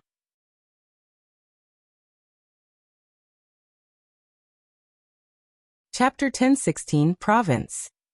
The prefectural magistrate went out of his way to show hospitality, ordering a lavish spread of food, and inviting several junior officials and prominent figures from the local government office to warmly welcome them. Although Xiao Yunduan held the rank of a 7th-grade official, his potential for a promising future was evident. Being a capital official, he naturally commanded more respect than local officials. Furthermore, as the province's Primus, he brought pride to the magistrate, who was more than willing to extend him courtesies. The magistrate had initially intended for his wife to entertain Xiao Xian, but Xiao Yunduan graciously declined, informing him that Xiao Xian would be visiting First Madam instead. Therefore, the plan was abandoned. Word had spread throughout the province about Xiao Yunduan's ascent to the position of Primus. First Madam, Yuezhing Xiao, and Xie Jingrong were all filled with joy for his achievements. First Madam couldn't help but feel envious. She scolded Yuezhing Xiao. I no longer aspire to be the Primus, but being recommended man would make me proud. At least she would be proud of me. Upon hearing this, Yuezhing Xiao's scalp tingled, and he quickly made an excuse to leave. Upon learning that the Primus had returned to pay respects to his ancestors, First Madam was contemplating the veracity of the news. She was about to send someone to gather more information when Xiaoxian arrived at her doorstep with Wuxia and Liqiu. First Madam was elated and personally greeted her. Xiaoxian felt a warm connection with First Madam, as if they were mother and daughter. Xiaoxian also paid a visit to Madame Yuezheng, presenting her with a gift. Madame Yuezheng was equally delighted, and engaged her in a friendly conversation. Madame Yuezheng had to admit that the Qiao family had a knack for making friends. Upon arriving at First Madam's residence, Ms.Yan welcomed them warmly, and engaged in pleasant conversation. When Xiaoxian distributed rewards, the entire household of First Madam and Ms.Yan shared in the happiness. Since Xiaoxian was staying at First Madam's residence, she joined them for dinner. During the meal, Xiaoxian shared stories about the capital and the sights she had seen. Afterward, she confided in First Madam about the incident involving the Tian family. Ms. Fong had no knowledge of this matter, and she lacked female elders to seek advice from, except for First Madam. Upon hearing Xiaoxian's account, First Madam was taken aback and became worried for her. Her palms instinctively came together, and she chanted, "Truly, it's a blessing from the heavens. A blessing indeed. You are incredibly fortunate." Xiaoxian blushed and modestly replied, "I don't consider myself that lucky, especially since I am only an intermediate." First Madam sternly interrupted. "How dangerous could it have been? Thankfully, Primus Xiao has a conscience. Otherwise, if he had allied with the Qiao and Tian families in the capital, you would have been left vulnerable and defenseless. That would have been exceedingly perilous." Xiaoxian was startled, realizing the gravity of the situation. Initially, she hadn't given it much thought, but now, she couldn't help but break into a cold sweat. Forced to smile, she said, "It appears I am indeed fortunate. I didn't misjudge my husband." First Madam smiled and affirmed, "Absolutely. I dare say there are very few men like Primus Xiao in the entire country. That's why I say you're lucky. However, the two of you don't have a solid foundation. Your father and mother have already entered the capital. When you return, trouble is bound to arise. Additionally, the Tian family may not be willing to let the matter rest. You must make plans in advance and remain vigilant. If you find any errors, ads pop up, ads redirect, broken links, non-standard content, etc., please let us know. Report so we can fix it as soon as possible."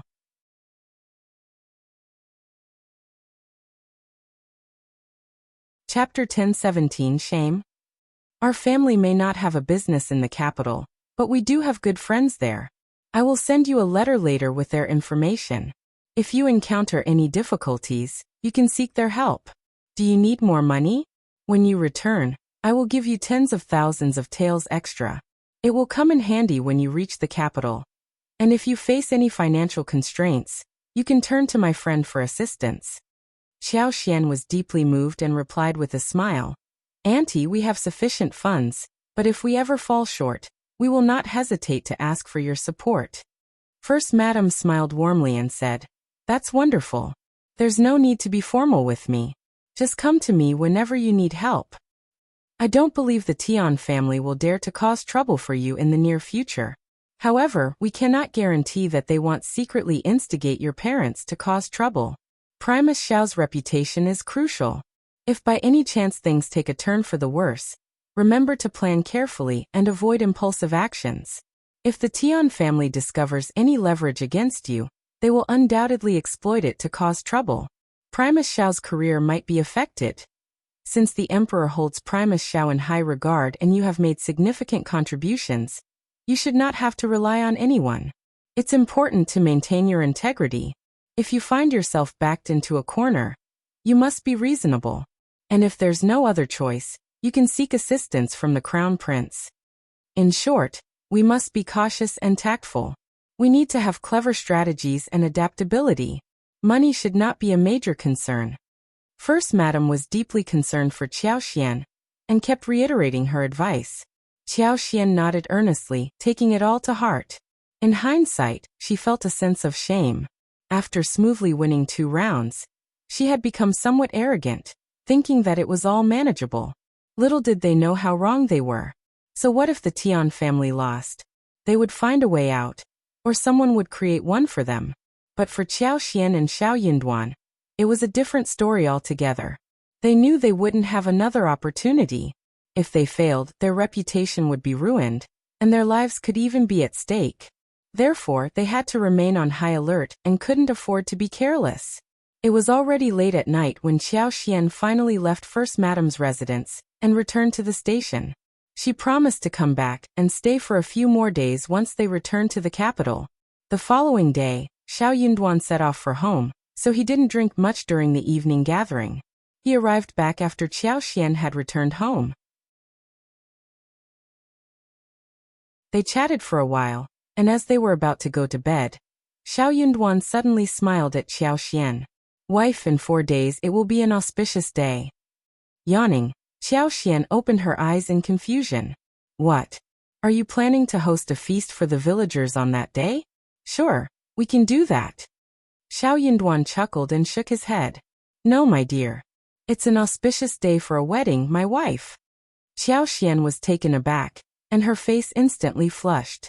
She instinctively touched her face and turned inward without saying a word. Xiao Yunduan didn't know whether to laugh or cry. He couldn't help but hold her shoulders and give her a gentle squeeze. Darling, did you hear me? Qiao Xian couldn't help but smile, her lips curling up involuntarily. She replied softly, yes, good. Xiao Yunduan chuckled and released her, taking a step back with a silent smile. He couldn't wait any longer. Since they were leaving the next day, they needed to meet Yuezhing Xiao and Xie Jingrong and return home first. During this time, the days felt long and the nights were short. The group didn't stay in the county city and instead headed back to Shouting Village. They had already sent people back to the village to tell the news. When they arrived, they saw that the entrance of the village was filled with villagers welcoming them. If you find any errors, ads pop up, ads redirect, broken links, non-standard content, etc., please let us know. Report so we can fix it as soon as possible.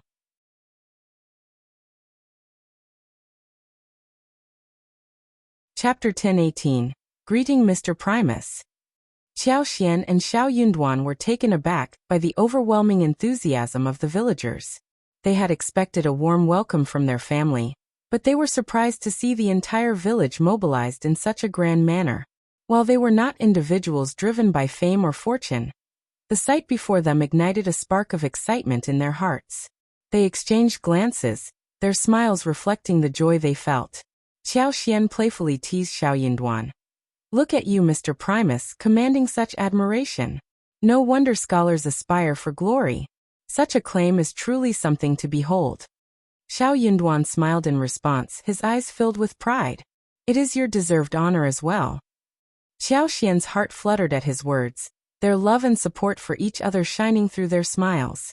The villagers, brimming with excitement, eagerly called out as they spotted Qiao Xian and Xiao Yunduan approaching.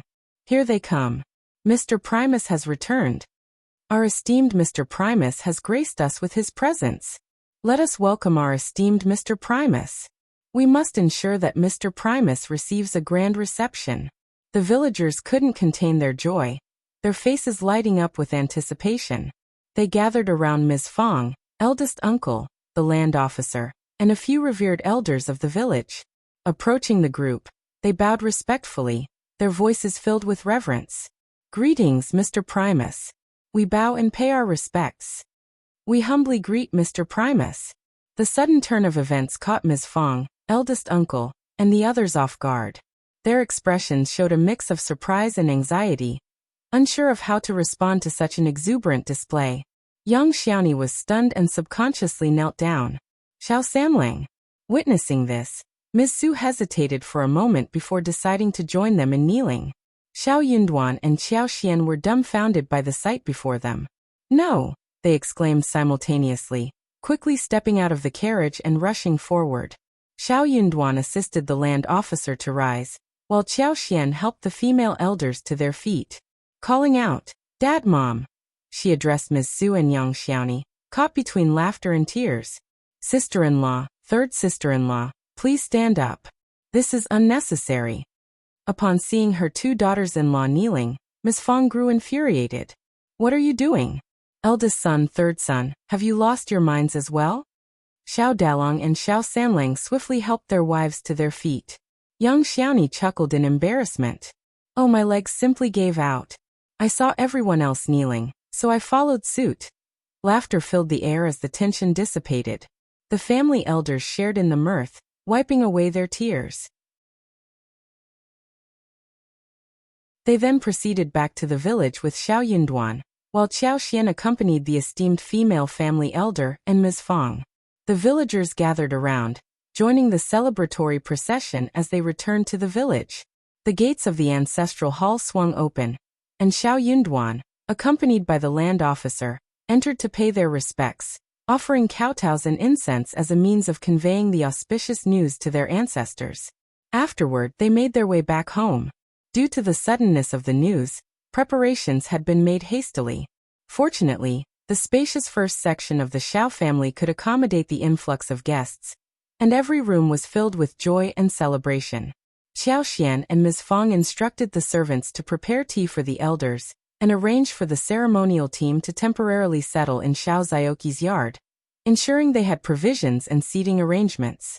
Meanwhile, Xiao Yunduan swiftly took charge of the cooking duties. With an array of meats available, he quickly set up 2 tables. However, the kitchen alone was insufficient, so he sought assistance from their generous neighbors. Just as Qiao Xian was about to join in the cooking process, Ms. Fang and Ms. Su intervened. No, you don't need to do this. 5th sister-in-law, please return to your room and rest. 3rd sister-in-law and I will handle it. Qiao Xian was taken aback, only comprehending the situation after a moment. If you find any errors, ads pop up, ads redirect, broken links, non-standard content, etc., please let us know. Report so we can fix it as soon as possible.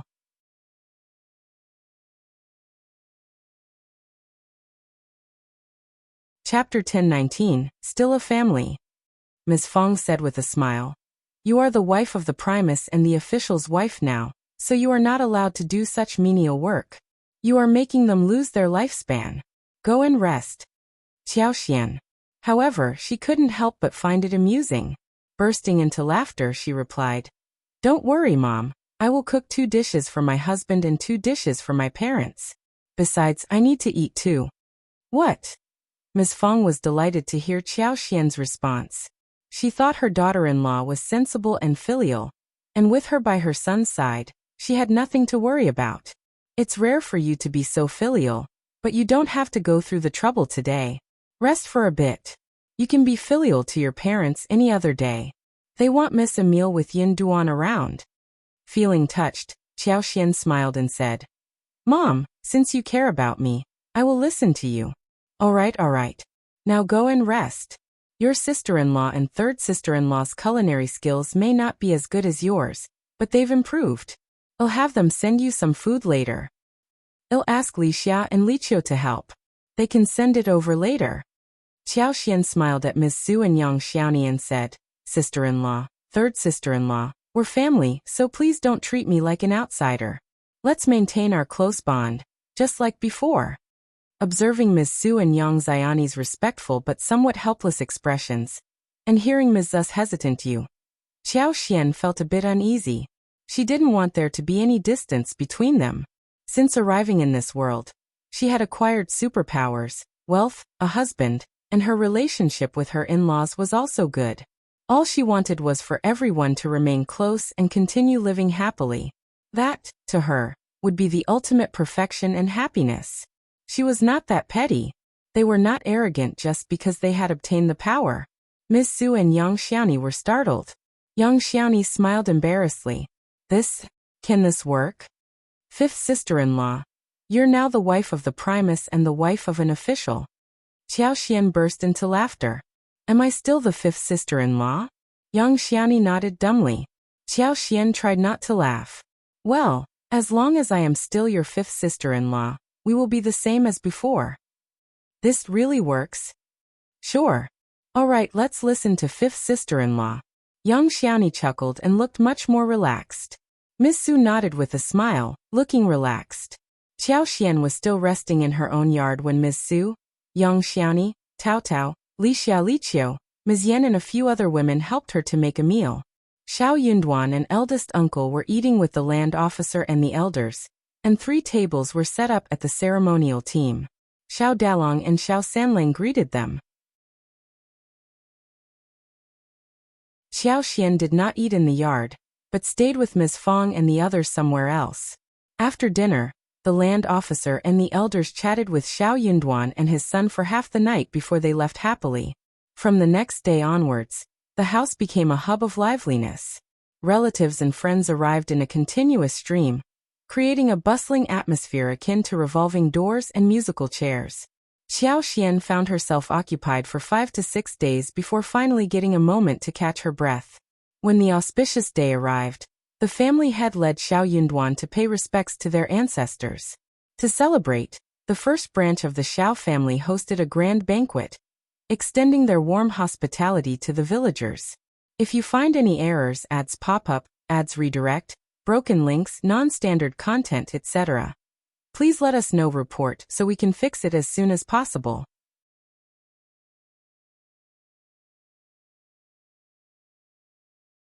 Chapter 1020, Home Party.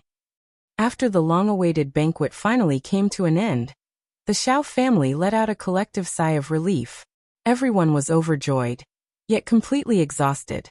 It had been a challenging journey, but they could finally bask in peace and tranquility, allowing themselves to rest properly.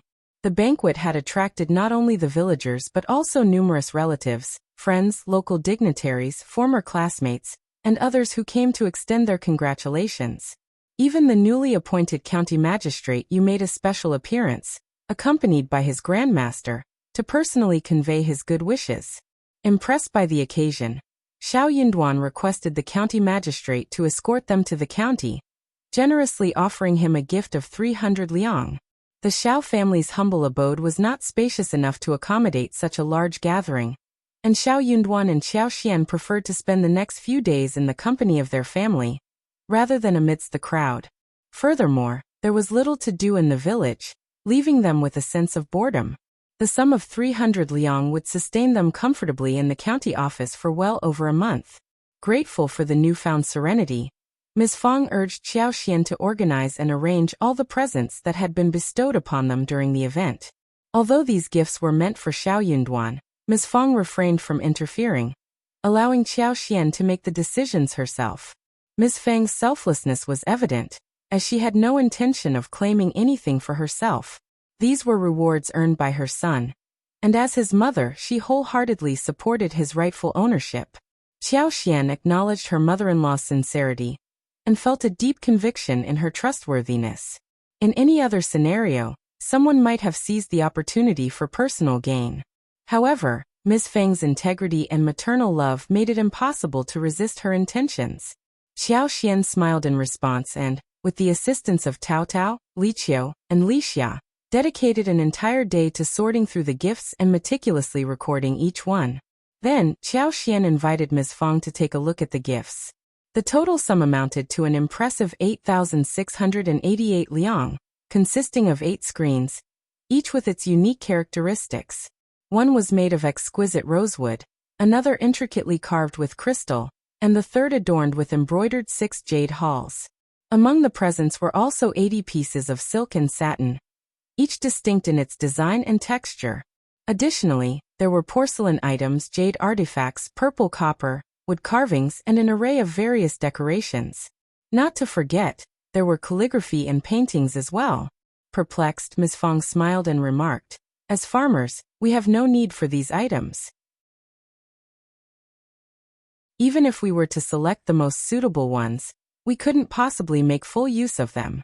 Choose some valuable ones from the province, and bring them along to the capital. They may come in handy there. Give a portion of the remaining silver as taxes to the government, and keep the 8,000 taels. You'll find plenty of use for the silver when we reach the capital." Xiao Xian nodded in agreement and proceeded to enlighten Ms. Fong about the value of the various items, ensuring she wouldn't make any mistakes when presenting gifts in the future. Afterwards, Xiao Xian requested 6,000 liang from Xiao Yunduan.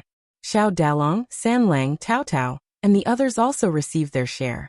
Although Qi wasn't present, his portion was set aside, while the rest was added to their shared savings.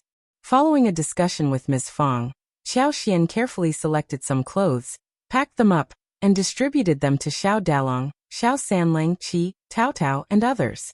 Tao Tao's gift was particularly valuable and exquisitely crafted, making it suitable to be preserved as a future dowry.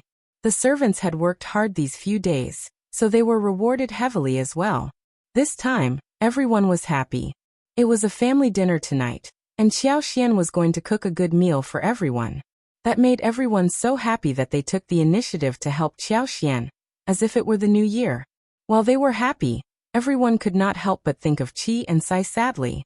If you find any errors, ads pop up, ads redirect, broken links, non-standard content, etc., please let us know. Report so we can fix it as soon as possible.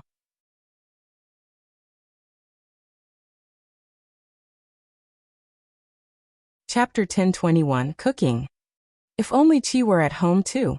Qi would undoubtedly bring back the best game from the mountains and take everyone to the river to catch the plumpest, freshest fish. That would be wonderful. Regrettably, they had no knowledge of which military camp Qi was stationed in the northwest. How was he faring? Did he endure hardships? Did he long for home and his loved ones? The uncertainty of his return weighed on their minds. Despite missing him dearly, they were all mature individuals who understood that while Qi served in the army, Xiao Yunduan was flourishing with the assistance of the Xie family. Qi himself was capable and resourceful, so they refrained from dampening the festive atmosphere with worries. They continued to chat and laugh, cherishing the joyous occasion.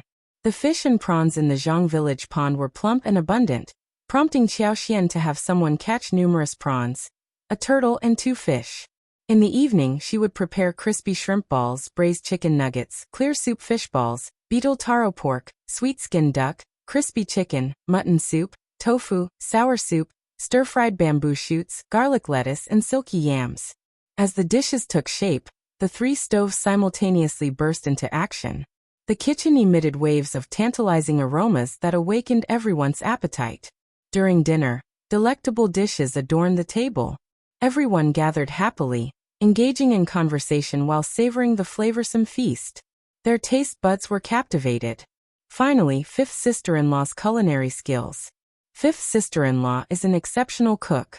No matter how hard we try, we can't match her. It's incredibly delicious. Truly mouth-watering. Xiaoxian was also delighted, sporting a smile. Now that I'm back, I'll cook more often and our ingredients will always be readily available. I'll visit regularly. She had so much to attend to. How could she possibly leave? Without the assistance of her extraordinary abilities, it would be inconceivable. Upon hearing Xiaoxian's declaration, Yang Xiaoni and the others were filled with joy and eagerly inquired if it was true. Xiaoxian responded with an affirmative nod and a warm smile, bringing a sense of relief to everyone present.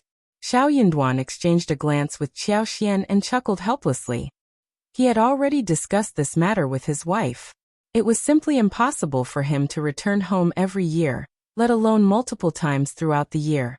However, Xiaoxian was concerned about her family and their assets. If she were to come back, she would make appropriate arrangements along the way. Anticipation filled the air, enhancing the lively atmosphere at the dining table, as everyone enjoyed their meal. With a loving expression, Ms. Fong beamed with joy. They were truly a united family now. It was the greatest gift of all. After dinner, the group engaged in pleasant conversation for a while before retiring to their respective rooms for a well-deserved rest. Xiaoxian, who had been weary from the recent events, was grateful for the chance to finally get some proper sleep. In the courtyard, Xiao Yunduan stood with his hands behind his back, gazing up at the radiant moon in the night sky. The moon was more than halfway full, casting its gentle glow upon the tranquil surroundings. Moonlight cascaded like flowing water, casting ethereal shadows in the small courtyard. Amidst the lush green foliage, white gardenias bloomed, emitting a delicate fragrance that permeated the air. As a gentle breeze caressed the area, the scent of the flowers filled Xiaoxian's nostrils. Admiring the moon here, my love? Having finished her bath, Xiaoxian noticed Xiao Yunduan's absence in their room, and found him near the gardenia bush. She approached him with a smile, joining him in his moonlit reverie. If you find any errors, ads pop up, ads redirect, broken links, non-standard content, etc., please let us know. Report so we can fix it as soon as possible.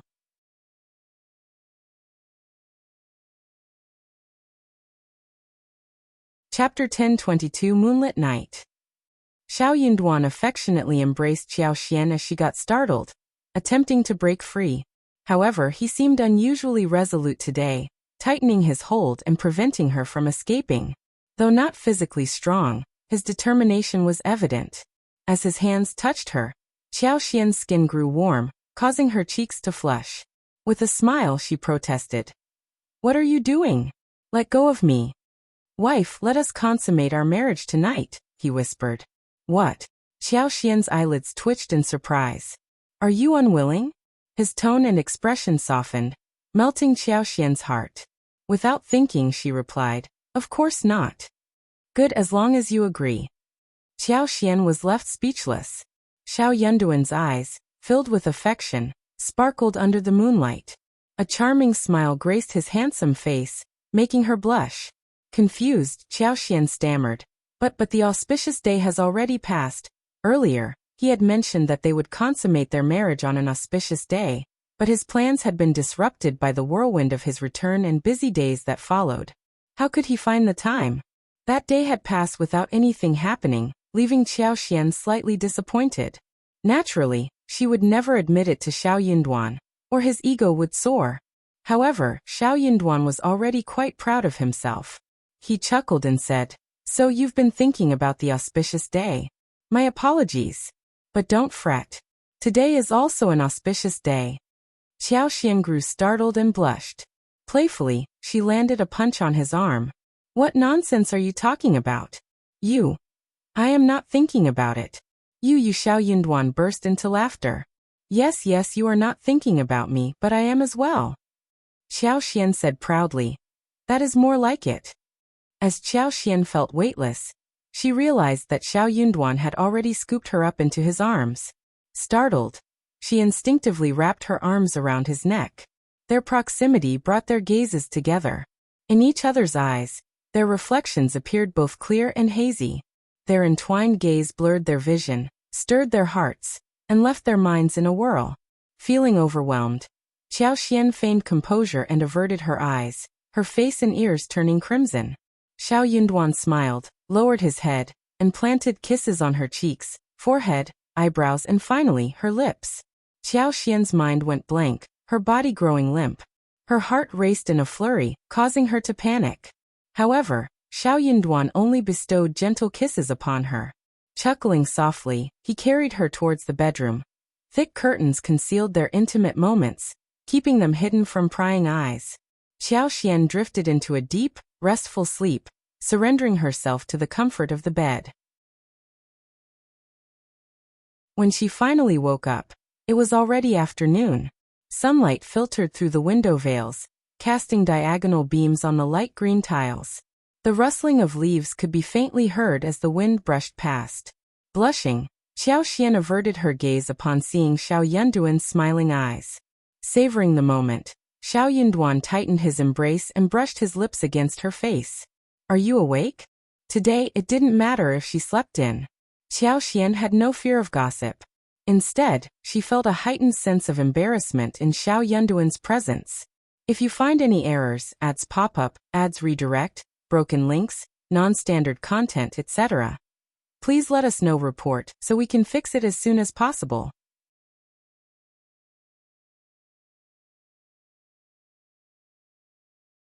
Chapter 1023. Finally perfect. "Why aren't you up yet?" Xiao Yunduan playfully exclaimed. Xiaoxian wished he would vanish instantly. With a tender smile, Xiao Yunduan continued to nuzzle against her. "I can't bear to be away from my wife." "You." Xiaoxian blushed, feeling utterly powerless. Her embarrassment intensified, and she weakly punched Xiao Yunduan. "What do you mean you can't bear to be away from me? I don't believe it. You're just trying to make me happy." If he truly couldn't bear to be apart from her, why didn't he stop when she pleaded and cried? Therefore, no matter how gentle and refined a man appeared, he was still the same. Especially in certain circumstances, He couldn't be trusted. Anyone who believed him would be a fool. Xiao Yunduan chuckled and pinched her cheeks. I'm not trying to coax you. Xiao Xian snorted, closed her eyes, and buried herself under the blanket. She didn't feel like talking to him at the moment. Wife, Xiao Yunduan's voice sounded as he was carried away. Sleep a little longer.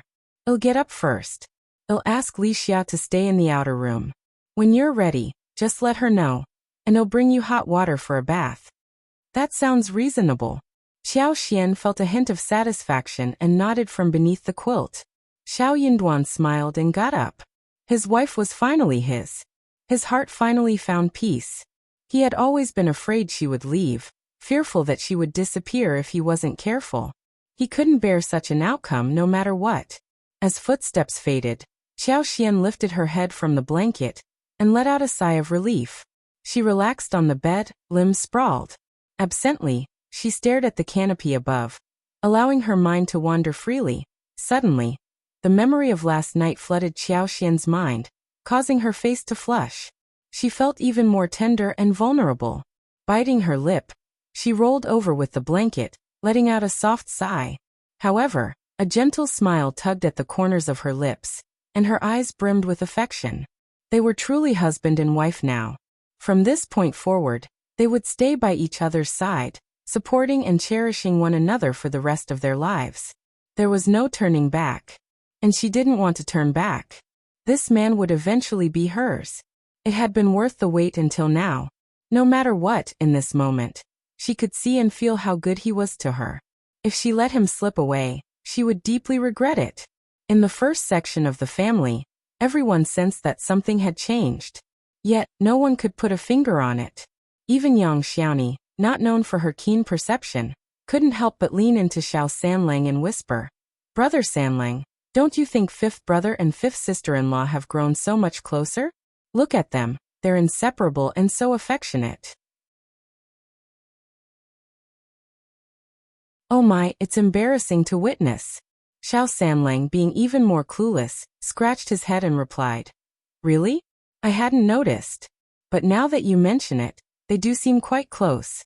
Well, it's not surprising. They must be thrilled to finally be home. Think about it, even though Old Master is highly respected, there's always so much to handle. They must feel more at ease here." Yang Xiaoni pondered for a moment and nodded in admiration. She came to a realization. "You're right, Brother Sanlang. That makes sense. That's it. If you find any errors, ads pop up, ads redirect, broken links, non-standard content, etc., please let us know. Report so we can fix it as soon as possible."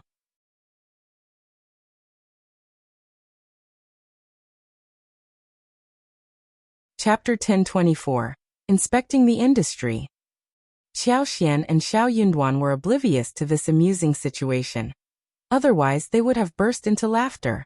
However, ever since the couple tied the knot, an unspoken closeness developed between them. Their shared understanding and the sweet aura of exchanging smiles couldn't be concealed. In the past few days, they had become incredibly affectionate, almost like newlyweds. Xiao Yunduan preferred to have no one else around except his beloved wife. They were truly inseparable. Witnessing their intimacy, Ms. Fong couldn't contain her happiness. Her fifth son had finally realized the importance of cherishing his wife. Previously, there had always been a slight distance between them, but now he had learned how to dote on his wife. Ms. Fong attributed this change to her son's newfound official position, as if his long-cherished wish had finally been fulfilled. After taking a few days of rest, Xiao Xian began organizing their belongings. Of course, lipstick held the highest priority. As planned, the flower field was expanding this year. As expected, the newly planted flowers weren't thriving as well without the assistance of superpowers. However, it didn't matter. After all, she was back now. With a few more applications of superpowers, she would be able to catch up in no time. Thankfully, the dozens of acres were still flourishing. The flowers were large, vibrant, and in pristine condition, producing the same excellent quality lipstick. This year they had distributed a total of 80 beehives. Though they would require feeding sugar during the winter to ensure the bees had enough food, it was a worthwhile investment. After all, their bees were primarily raised for beeswax, with honey being just a byproduct. No matter how much sugar was fed during winter, they wouldn't be at a loss financially. They needed to increase the production of lipstick. The bees would have to continue multiplying next year. When Xiaoxian and Xiao Yunduan were absent, the silver fungus, covering an area of over 8 mu, had been harvested twice. The quantity was modest, but the quality remained excellent, so Yang Xiaoni and Xiao Sanling took charge of it. Xiao Xian pondered the possibility of expanding the scale even further. This year, cassava had also been planted on a large scale. The plant was incredibly resilient and vigorous, growing vigorously from any cut made. The abundance of leaves made it an excellent source of feed for cows, chickens, ducks, and pig pens. In the village, almost every family had planted cassava and developed a fondness for it. Many people expressed their intention to increase its cultivation next year. What amazed Xiao Xian the most was the garden spanning 12 acres behind the yard. The day after her return, she took some time to explore the area and discreetly used her superpower to aid its growth. The variety of Gastrodia elata, ginseng, and other medicinal herbs were thriving. However, it was the fruit trees from the southern region that truly astounded her. The trunks of the lychee, mango, and longan trees had grown to the size of eggs. They appeared lush and exceptionally healthy. What excited her even more was the fact that several trees had bloomed this year. Xiao Xian couldn't contain her eagerness to see the fruits, which brought immense joy to her heart. With tangible results, she had the ability to ensure the safe maturation of these fruits. Did this mean that they would be able to enjoy longan, lychee, mango, and carambola this year? It was a delightful surprise. Since these fruits could be successfully cultivated, she planned to seek assistance from Yuezheng Xiao in acquiring more southern seedlings.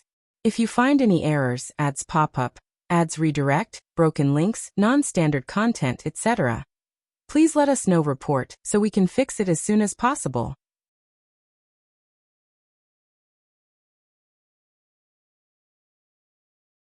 Chapter 1025 Fruits.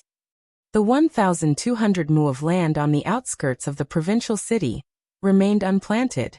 Xiao Xian couldn't help but imagine the wonderful possibilities of opening a fruit garden and raising chickens in the meantime, while waiting for the fruit trees to grow.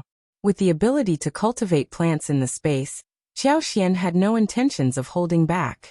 She had already meticulously planned out the land in the space, allocating areas for orchards, herbs, vegetables, and flowers. Of course, the primary focus was growing food. There had to be ample amounts of wheat, rice, oats, corn, and soybeans. She also had plans for cassava, and in the future, potatoes would be included as well. Xiao Xian gathered dozens of false starworts, Gastrodia elata, and other herbs, planting them alongside the ginseng and lingzhi in the space. The spiritual energy within the space was abundant. Even if the seedlings were initially frail and weak, it wouldn't take long for them to thrive and become robust. There were also numerous fruit trees.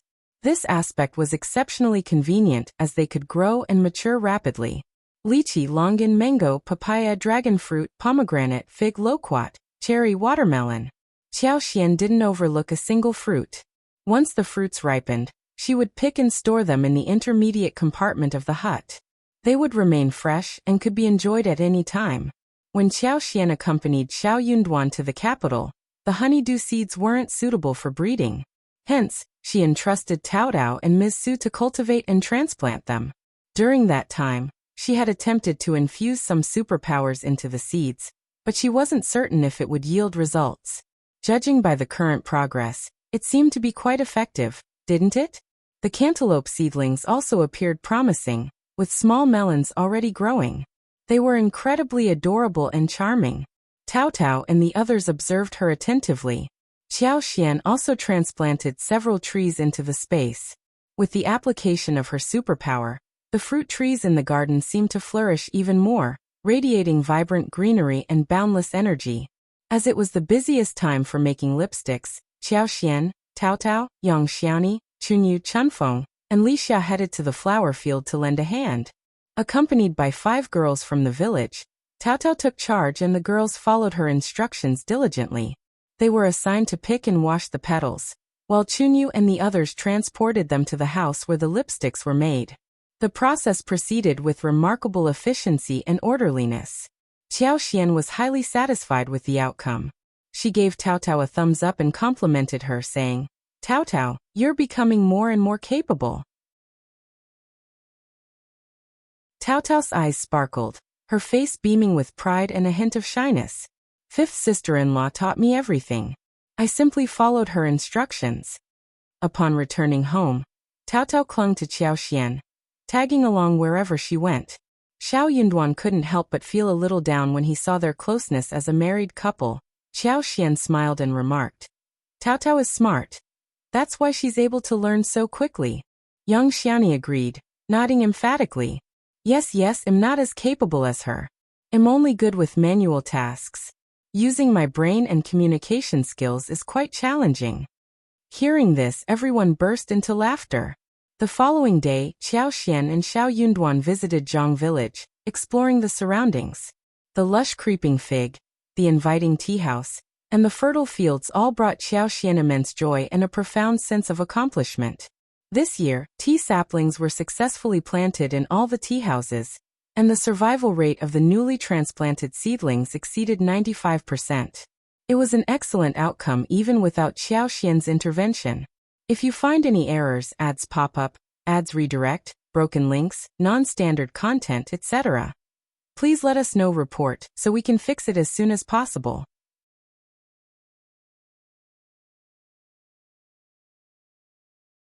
Chapter 1026. The Pool in the Space.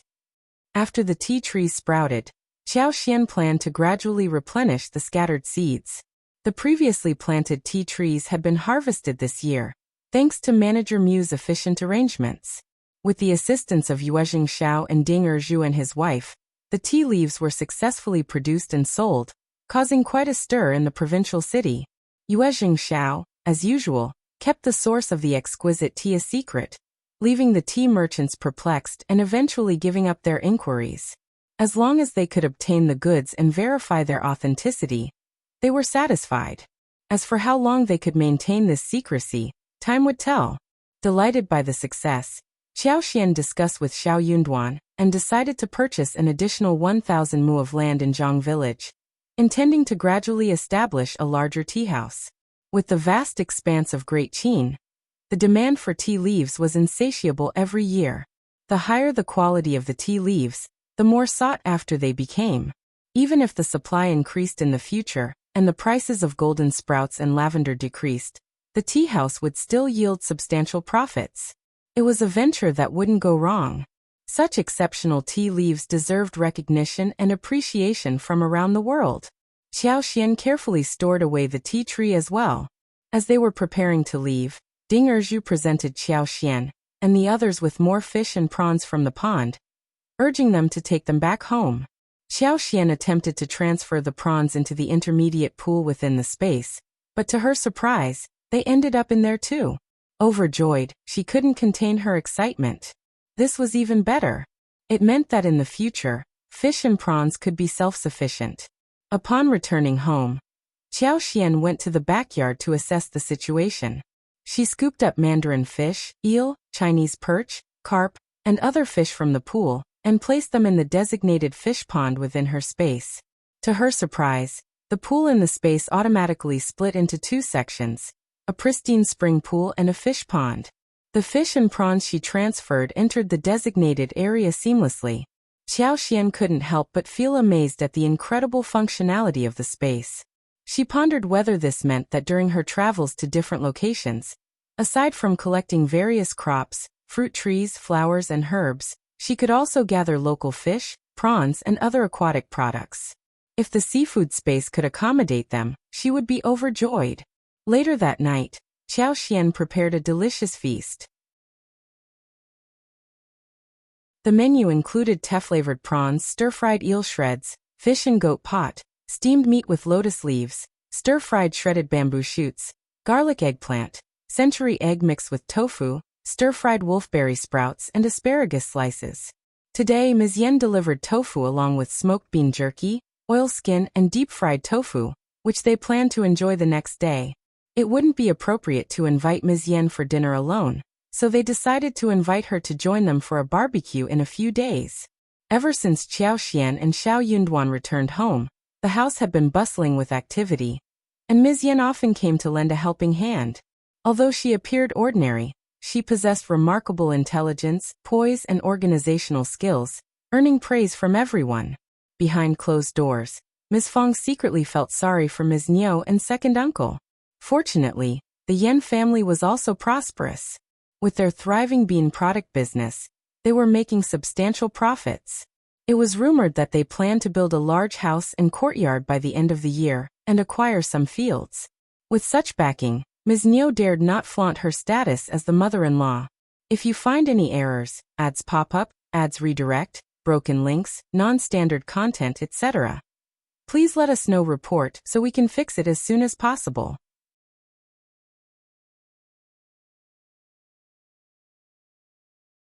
Chapter 1027. Two Faces. It was amusing that when Xiao Xian accompanied Xiao Yunduan to the capital for the examination, Ms. Niu and second uncle were constantly making sarcastic remarks from outside. They would mock the first branch of the family for their recklessness, questioning how they could allow Xiao Xian, a woman, to venture out with a man. Or perhaps they wanted to take the examination themselves. They believed it would bring bad luck if a woman joined them. It was already surprising enough that she wanted to participate in the examination at all. While others might not have been familiar with Xiao Yunduan's character and abilities, they were from the same village. Being an intermediate recommended candidate was already an impressive achievement. It was like being an advanced incense burner. The intermediate provincial champion had been a stroke of luck and happenstance. Becoming an advanced scholar was no easy feat in the vast realm of Great Qin. Numerous scholars and young talents hailed from scholarly and prestigious families. They had been groomed for greatness from a young age, so naturally, they were more accomplished than Xiao Yunduan. As for Xiao Yunduan, it would be best for him to abandon such thoughts to avoid disappointment. When these words reached the first branch of the Xiao family, Ms. Fong sneered and pretended not to hear them. She maintained control over the family, forbidding any internal disputes regarding this matter. If someone dared to bring it up in front of them, they would retaliate, saying, "If you hold such contempt for my brother, why don't your children stop attending the school that he sponsors?" The person in question was taking advantage of others and resorting to snide remarks. It was evident that they had ulterior motives. However, since Qiao Xian and Xiao Yunduan were not present at home, Ms. Fong decided not to involve herself and dismissed the matter. Furthermore, arguing with others would be futile. They had to rely on Xiao Yunduan's performance. Once Xiao Yunduan achieved success in the examination, his family would be proud and prove those detractors wrong. If he failed to qualify for the intermediate examination, what would be the point of engaging in arguments at this stage? Naturally, Ms. Fong didn't pay much attention even if her son didn't pass the intermediate examination. Ms. Niu and second uncle were correct about one thing. There were numerous scholars throughout the entire Daqing kingdom, so it was not uncommon for their son to have failed the intermediate exam twice. However, their choice of words was distasteful and unpleasant. On the other hand, Ms. Fong had immense faith in her son. She firmly believed in his capabilities and was convinced that he would undoubtedly succeed in the intermediate examination. To their astonishment, Xiao Yunduan emerged as the top scorer. The top scorer. He ranked first among all the scholars. How many individuals could claim such a distinction? Only one. When the news arrived from County Magistrate Qiao, Ms. Fong couldn't contain her joy. She was left speechless, and the entire first branch of the Xiao family was overwhelmed with excitement. The land officer and the elders in the family were moved to tears. They showered him with endless praise and promptly opened the ancestral hall to announce this momentous news. Consequently, the first branch of the Xiao family became the most esteemed family in the village. Nobody dared to harbor jealousy toward them anymore. Those who were envious were simply unworthy of such feelings. Conversely, many people began to admire their family. He was the illustrious Primus. Now that he held an official position, he might even rise to become a high-ranking official in the future. Thus, when Ms. Fong encountered Ms. Niu on one occasion, she taunted her with an air of arrogance. leaving Ms. Nyo so infuriated that she departed without uttering a word. Unexpectedly, both Ms. Nyo and second uncle displayed shamelessness by pleading with eldest uncle. They admitted their wrongdoing, expressed their reluctance to cause any further trouble, and vowed to respect their elder brother. They humbly implored him to restore familial harmony as it had been before. Ms. Nyo slapped her own face and scolded herself for what she had done wrong, and for turning over a new leaf. Second Unli burst into tears and said that it was all his fault in the past, and now he knew that he was wrong. If you find any errors, ads pop up, ads redirect, broken links, non-standard content, etc., please let us know. Report so we can fix it as soon as possible.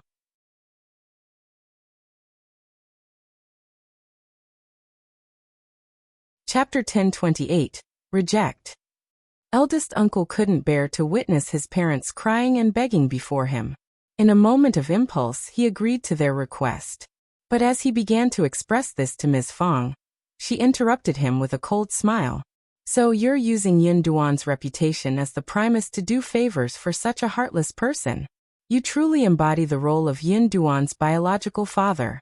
Just take a look at their faces if Yin Duan hadn't made it into the intermediate exam. Don't pretend you didn't hear anything. Eldest uncle furrowed his brow, torn and conflicted.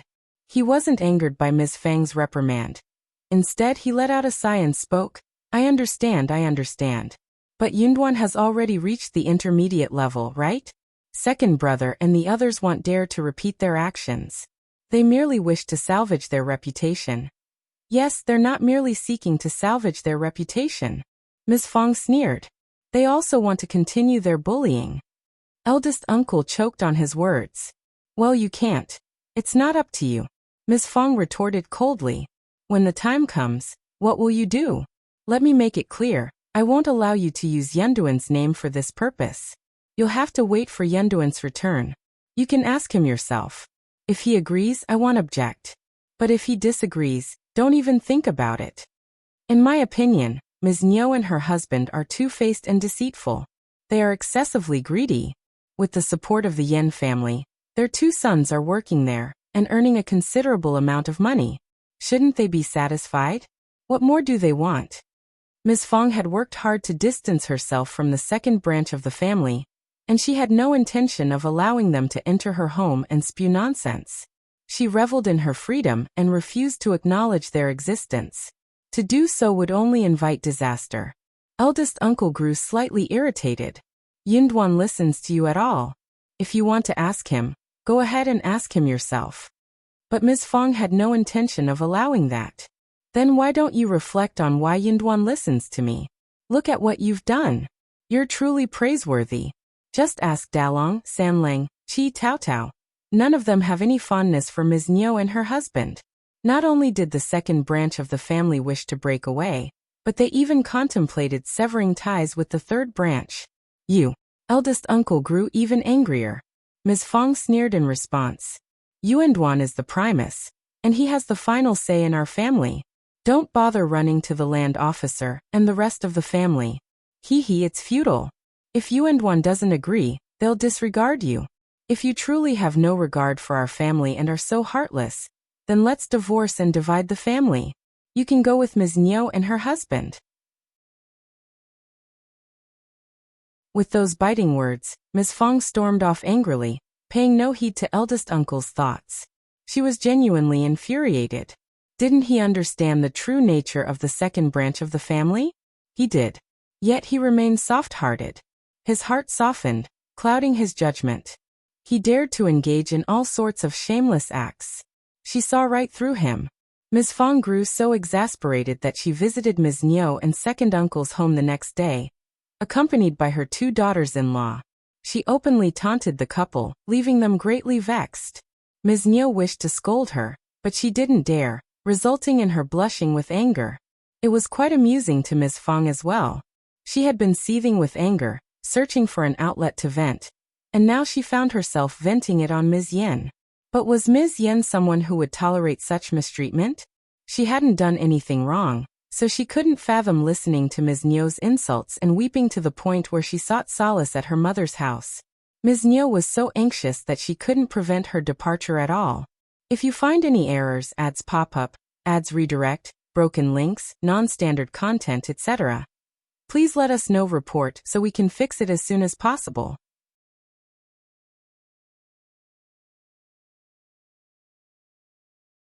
Chapter 1029. Not easily offended. The following day, the entire Yan family, including Ms. Yan's parents, brothers and sisters-in-law, arrived at the doorstep, causing Ms. Nyo to tremble in fear, hiding away in her room and refusing to come out. However, she couldn't avoid the Yan family's presence. Unlike Ms. Zhang's family in the past, the Yan family didn't create a scene and approached the situation with reasonableness. Mr. Yan asked Ms. Nyo what she had done wrong. What were her mistakes? She also acknowledged that her family held some responsibility, and it would be best if they could point out their errors so that they could guide Ms. Yan in the right direction.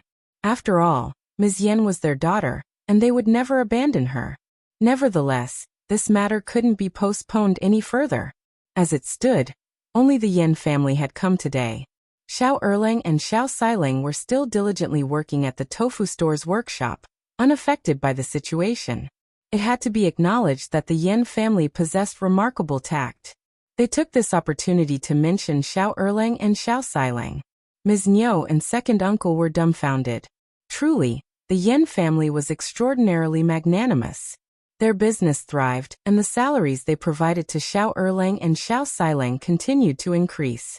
Each of them now earned 5 liang per month, totaling 8 liang combined. In the past, their family couldn't save such a substantial amount of money in an entire year, but now they could achieve it in just 1 month.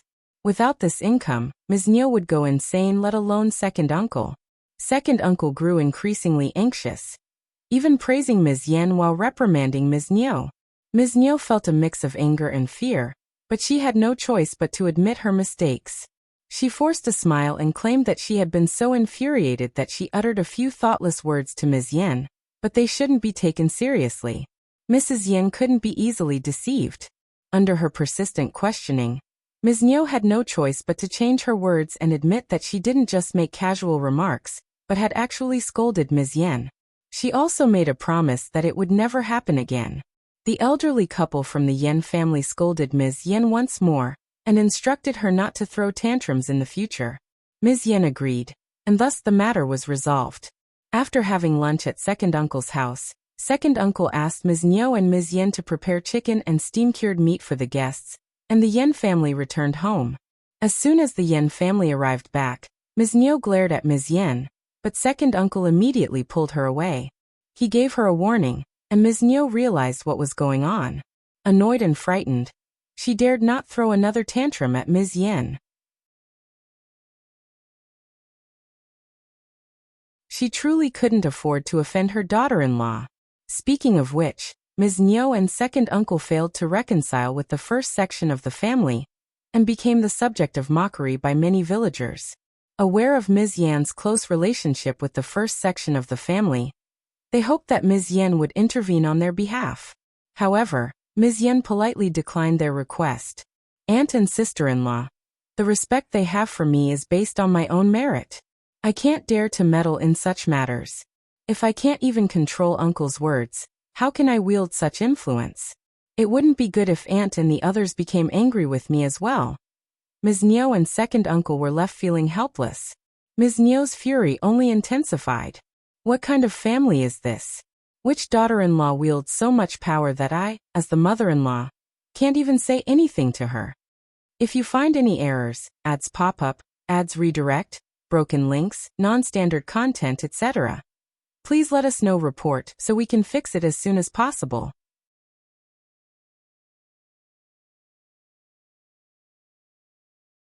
Chapter 1030. She's so precious. What do you mean by right or wrong? Do you think your daughter-in-law can argue with her mother-in-law?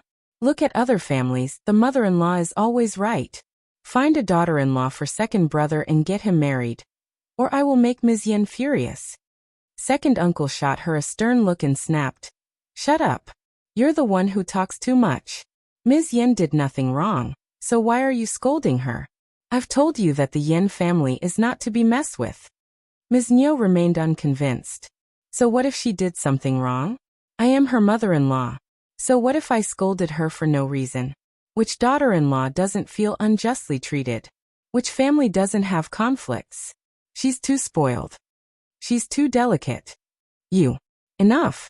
If you ruin second and fourth's relationship, do you think they won't blame you? Let's not discuss this further. It costs us money every month. Are you willing to bear that? Ms. Nyo didn't want to leave, so she didn't dare to offend Ms. Yan. Tell second brother that you're his daughter-in-law. Hurry up and let him know that you're his daughter-in-law. Otherwise, we can't go on like this. Since then, Ms. Nyo held a grudge against Ms. Yan, and Ms. Yan no longer made an effort to please Ms. Nyo as before. Ms. Yan finally understood and couldn't help but feel disheartened. Some people were simply like that. No matter how well you treated them, they wouldn't change. If that was the case, why should she continue trying to please her? As long as her own family was there, this mother-in-law couldn't do anything to her. In comparison, people like Elder Aunt were the best. Without a doubt, even if her third sister-in-law did not come from a wealthy family, Aunt still treated her well. If her third sister-in-law were to become her mother-in-law's daughter-in-law, she might not fare much better than her own brother and sister-in-law. When Xiao Yunduan returned to the village to pay respects to his ancestors, Ms. Nyo and Second Unli, who had given up hope, felt a glimmer of excitement. Second Unli pretended to be drunk and pleaded with Xiao Yunduan in front of everyone, hoping to mend their relationship. Eldest uncle blushed and looked at Xiao Yunduan with pleading eyes. Xiao Yunduan casually responded, Second Unli is just talking nonsense after having too much to drink. Third brother, please help him rest. How can we involve the land officer, the chief, and the elders in making a decision? What does Second Unli think of our family? Eldest uncle's face turned even redder. Xiao Sanlang grew irritated. He nodded and instructed two men from their tribe to escort Second Unli away, before anything else could be said. Xiao Yunduan smiled at the land officer and the others, as if nothing had happened.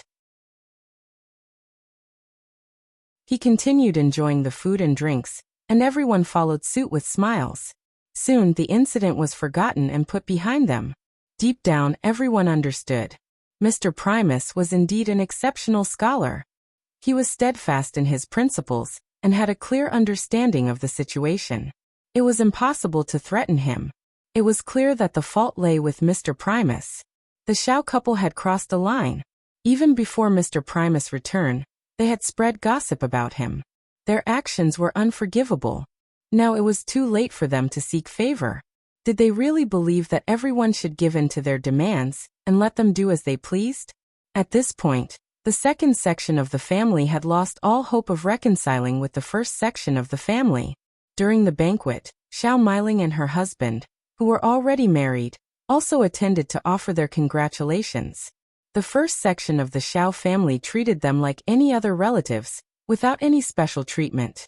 If you find any errors, ads pop up, ads redirect, broken links, non-standard content, etc., please let us know. Report so we can fix it as soon as possible.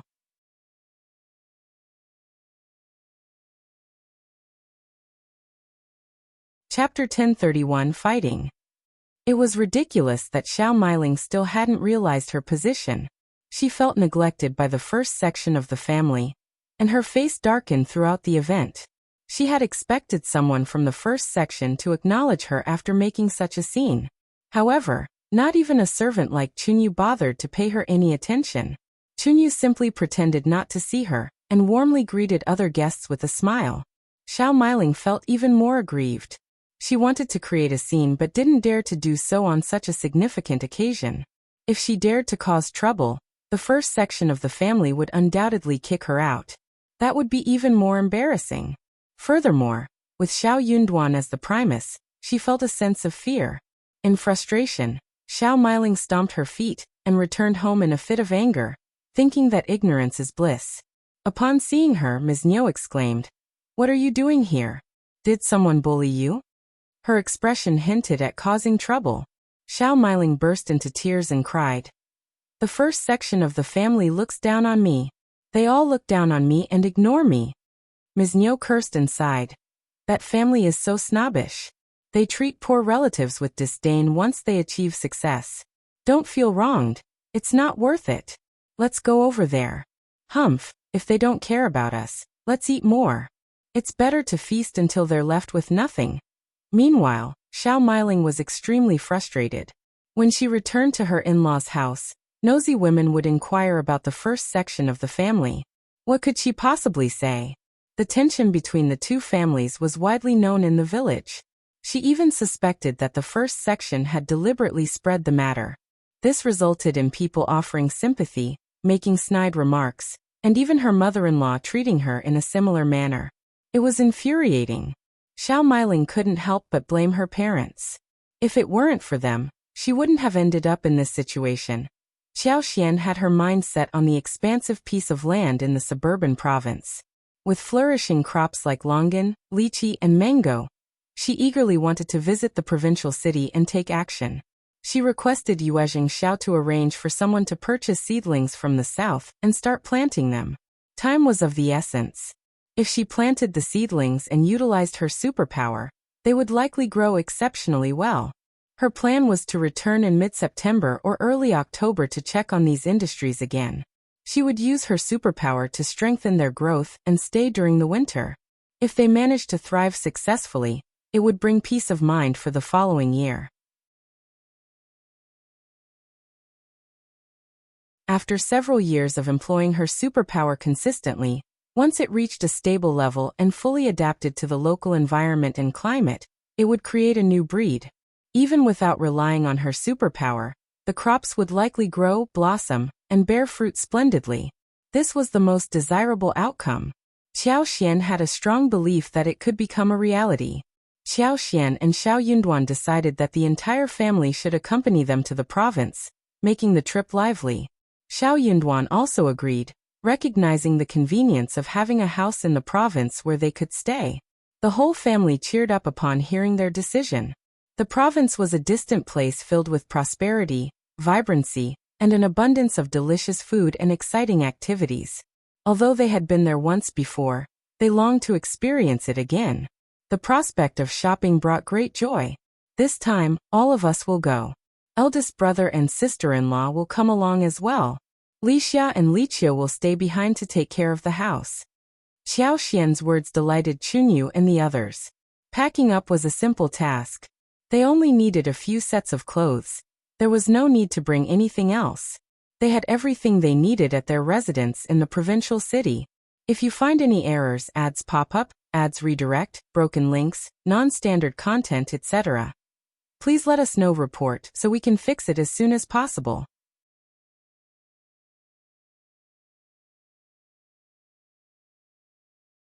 Chapter 1032. Not worthy. Ms. Su had not been there the last time, but now she had the opportunity to go as well. She was filled with excitement, even playfully teasing her youngest son who was not even 1 year old. You're so fortunate. Since your birth, you've never experienced any hardships. Now you can accompany us to the provincial city and broaden your horizons. Coincidentally, Ms.Yan happened to visit them. As she observed Yang Xiaoni, Tao Tao, and Chunyu engaged in an enthusiastic discussion, envy couldn't help but creep into her heart. Having never been to the provincial city before, Ms.Yan desired to join them. She had heard from Tao Tao and the others about the liveliness and enjoyment one experienced upon returning to the provincial city, and her longing grew stronger. When will I have the chance to go? She wondered. Yang Xiaoni giggled and inquired, Sister-in-law, is there anything you would like to purchase? Should I bring it back for you? Ms.Yan smiled and replied, absolutely. After some deliberation, Ms.Yan began counting on her fingers. I need some face cream. Please get me 2, no 5 portions. 1 for my mother and 2 for my sisters-in-law. 5th sister-in-law, please help me select ones that are both effective and reasonably priced. Also, add 2 packets of silk thread. The silk threads available in the provincial city are finer and come in a wider range of colors. Additionally, buy me 3 or 4 pairs of exquisite silk flowers, and the current fashion favors ordinary gingham cloth for clothing. Bring me 5 of those as well. 2 for the elderly couple and 4 for the younger one. If you come across any delectable snacks or stir-fried preserves, please bring some back for me. Yang Xiaoni tallied the items on her fingers and smiled in agreement. Don't worry, I won't disappoint you. With fifth sister-in-law's good taste, I'm confident she'll choose the most suitable ones for you. Ms.Yan nodded, her smile widening. Absolutely. Curiosity got the better of young Xiaoni, and she couldn't help but ask, are you buying so many clothes for your father-in-law and mother-in-law? Ms.Yan pursed her lips and whispered under her breath, give it to them? I don't mind spending so much money, but certain individuals are simply unworthy. I bought those for my own parents.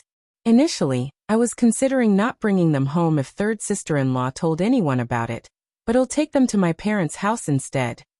Young Xiaoni was aware of the recent events concerning the second branch of the family. Additionally, she had experienced mistreatment from her own family in the past, so she could empathize with the situation. Letting out a sigh, she remarked, you're right. There are all kinds of people. Some individuals simply don't deserve to be cherished. Fortunately, your family is capable and can handle any situation without fear. Ms.Yan smiled and exchanged a knowing glance with Xiaoxian. If it weren't for fifth sister-in-law, their family wouldn't be in such a favorable position now. She would always remember this kindness. Having purchased the food, Ms.Yan intended to keep what she needed for herself. Ms. Niu wouldn't dare to snatch the food from her own family.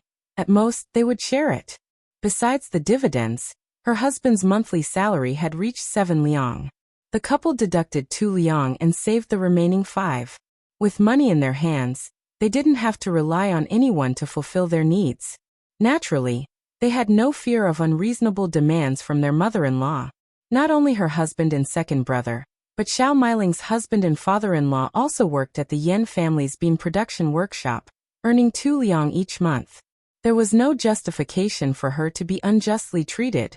After discussing their shopping plans, Ms.Yan exchanged a meaningful look with Xiaoxian, conveying her intentions. Xiaoxian called her over with a smile, and they began conversing under the shade of the loquat tree in the yard. If you find any errors, ads pop up, ads redirect, broken links, non-standard content, etc., please let us know. Report so we can fix it as soon as possible.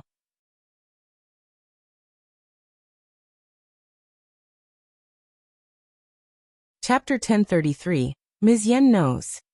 Fifth sister-in-law, have you heard that my father-in-law and mother-in-law are looking for a daughter-in-law for my second brother? Ms.Yan asked. Xiaoxian nodded, saying, yes, that's quite common. Ms.Yan let out a sigh and continued, yes. Second brother is still young, but he already has 2 children. Despite that, his family is doing well, and many people are willing to marry him. According to my mother-in-law, even a 15 or 16-year-old girl is willing to become his wife, which makes her feel very proud. But can a 15 or 16-year-old girl truly be a stepmother to her own grandchildren? Xiaoxian replied with a knowing smile. Understanding her point, Ms. Yan said, I can't hide anything from you, fifth sister-in-law. She blushed slightly and continued, on my mother's side, I have a cousin who is a widow. She is about the same age as second brother, and has a kind-hearted and down-to-earth nature. However, she hasn't been lucky. After her husband, the only son in the family, passed away, her husband's clan pressured her to adopt a child around 7 or 8 years old to carry on the family lineage. Think about it, fifth sister-in-law. How can we adopt a child who is already aware of his biological parents? How can he not feel attached to them? Even if we adopt him, it would just be raising someone else's son. My cousin refused, so she returned to her maternal family. While her parents, brothers, and sister-in-law are supportive, relying on them in the future after her parents pass away may not be ideal. Since second brother is looking for a daughter-in-law, my mother wants to propose this idea for her. What do you think, fifth sister-in-law? Ms.Yan knew that Xiaoxian understood the situation. Although the first section of the family had severed ties with the second section, they wouldn't turn a blind eye if something truly happened to the second section. As for the second section of the family, they would undoubtedly be satisfied with their daughter-in-law chosen by the first section. Ms. Yan sought Xiaoxian's opinion, because she knew that fifth sister-in-law was clever, and had a plan in mind. If she could help, it would be easier for her family to navigate this matter. However, Ms. Yan had no intention of informing her father-in-law and mother-in-law about the proposal. While her father-in-law might be accepting, Her mother-in-law would certainly react with anger. If she were to suggest it, it would be met with immediate rejection. On the other hand, second brother was currently occupied with his work in the workshop, and his father and brothers treated him well. If they were to approach him and suggest meeting his potential daughter-in-law, he would likely agree without much hesitation. Once he gave his approval, there would be no issues with their father-in-law and mother-in-law. Xian hoped that the second section of the family would marry a reliable woman to avoid any potential troubles. After the incident with Ms.Yan, they couldn't afford to let their guard down. "Is your cousin truly a good person?" Xian inquired. Ms.Yan nodded, a smile gracing her face. "Of course I can vouch for her." Xian smiled, finding reassurance in Ms.Yan's response. It made sense that Ms.Yan wouldn't accept her cousin if she wasn't genuinely good-hearted, considering she would become her sister-in-law upon marriage. "I will discuss it with my mother-in-law first, and then I'll let you know," Xian assured. "All right, I'll wait for you, fifth sister-in-law," Ms.Yan replied with a smile. "Don't worry, I'll come again this evening." When Xian relayed the proposal to Ms. Fang, she also believed it was for the best. Ms.Yan desired a good match for Xiao Erlang more than anyone else, so she was likely to support the idea.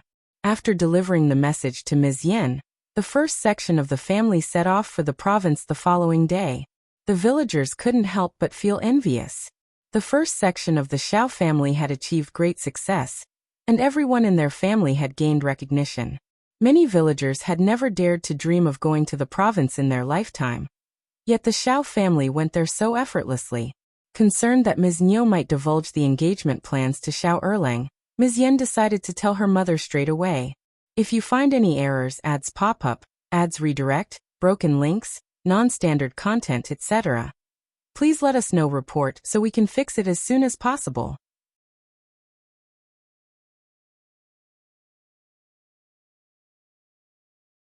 Chapter 1034 Wife. Mr. Yan and Mrs. Yan graciously invited Xiao Erlang and his brother to their home for lunch. After informing them about the invitation, they requested Mei Qing to come over and meet Xiao Erlang. If he found her interesting, they hoped he would consider settling down. Xiao Erlang found himself tempted by the proposition. He had already given up on pursuing Ms. Zhang, determined not to cause her any further trouble. His family couldn't tolerate the torment she had inflicted upon them, and he was concerned that she might lead his children astray. Realizing that he was still young and that his children shouldn't grow up without a mother figure, he understood the importance of eventually getting married. However, he didn't trust his mother's taste in choosing a partner for him. Additionally, he wasn't keen on marrying a girl as young as 15 or 16. He doubted she would be capable of caring for his child. It seemed more reasonable to consider marrying a young widow. After all, hadn't his father remarried? Furthermore, given that the elderly couple from the Yan family had requested to play matchmakers, it felt inconvenient for him to refuse their proposition.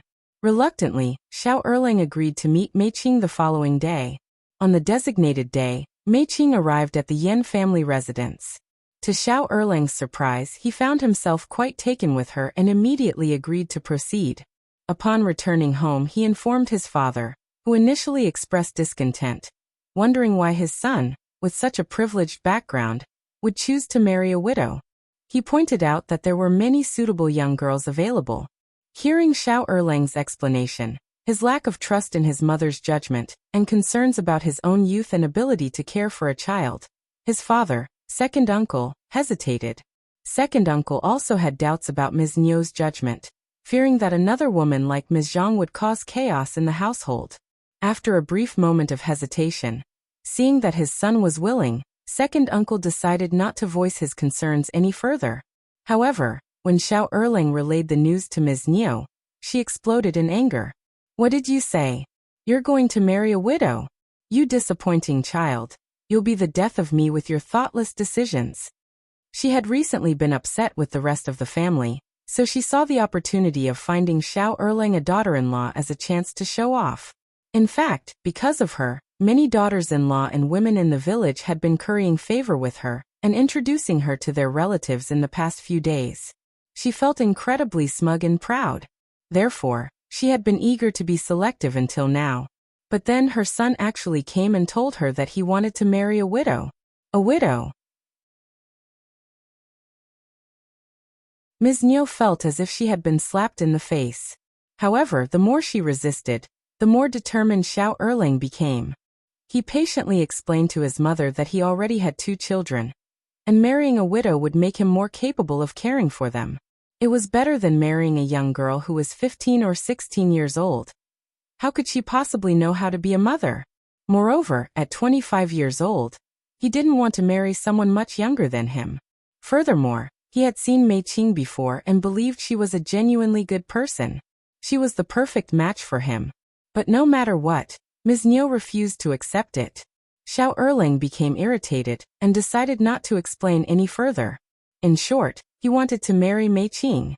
If his mother didn't help him, he would find a matchmaker and make it known that he definitely wouldn't marry the girl his mother chose.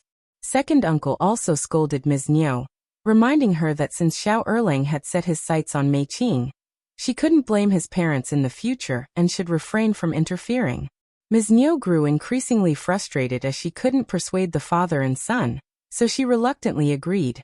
After all, it was a second marriage, so there was no need to be overly particular.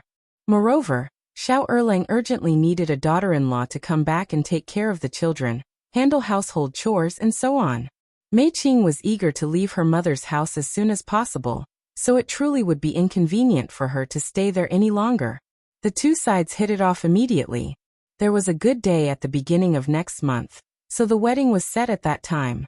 If you find any errors, ads pop up, ads redirect, broken links, non-standard content, etc., please let us know. Report so we can fix it as soon as possible.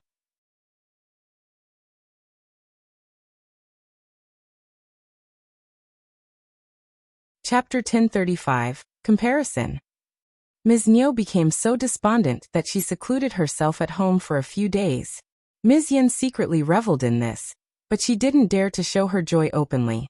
They purposely kept Mei Qing's relation as Ms.Yan's cousin a secret from Ms.Yan, fearing that she would reject the proposal if she knew. However, it wouldn't matter if Ms.Yan found out after Mei Qing moved in. They anticipated that her anger would subside within a maximum of 2 days. 3 days after Qiao Xian and Xiao Yunduan left the village, news arrived that Xiao Lulang had passed the examination and become a cultivated talent. The 3rd section of the Xiao family and Xiao Lulang were elated by this news. However, Xiao Yunduan, the Primus, had just returned to their hometown to pay respects to their ancestors and receive congratulations from everyone. Since the villagers had already seen the Primus before, they were well aware of their accomplishments. While cultivated talents were impressive, they paled in comparison to the Primus. Hence, Xiao Lulang's achievement as a cultivated talent didn't create much of a stir in the village. As the saying goes, one should always fear comparison. Even Ms. Ma, 3rd uncle, and Xiao Lulang himself weren't overly thrilled, let alone the villagers.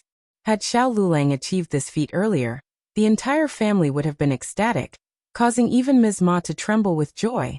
But now, when she praised the villagers, their reactions were so tepid that some even remarked, "The 5th son of your 1st section is still the Primus. It will be challenging for your Lulang to make a name for himself." Ms. Ma was infuriated to the point of near collapse. Her anger was so intense that she lost all interest in boasting. She stormed back home and vented her frustration. They are so conceited that they don't even care about cultivated talent masters. They look down on us. She couldn't help but complain further. The 1st section of the family is utterly despicable. They are everywhere. How did their achievements become a bad thing? It's infuriating. Did Xiao Yunduan do this on purpose? Why did they return to the village to pay respects to their ancestors? I suspect they deliberately did it to cause trouble for us and steal Lulang's limelight. Ms. Ma and 3rd uncle were even more eager than Ms. Niu and her husband to witness Xiao Yunduan's failure in the intermediate exam. They harbored such envy towards him for becoming the Primus. When Xiao Yunduan returned to the village to pay respects to their ancestors, the 2 of them wished he hadn't shown up at all. However, they couldn't dare to be so disrespectful. Doing so would only make them the subject of even more mockery.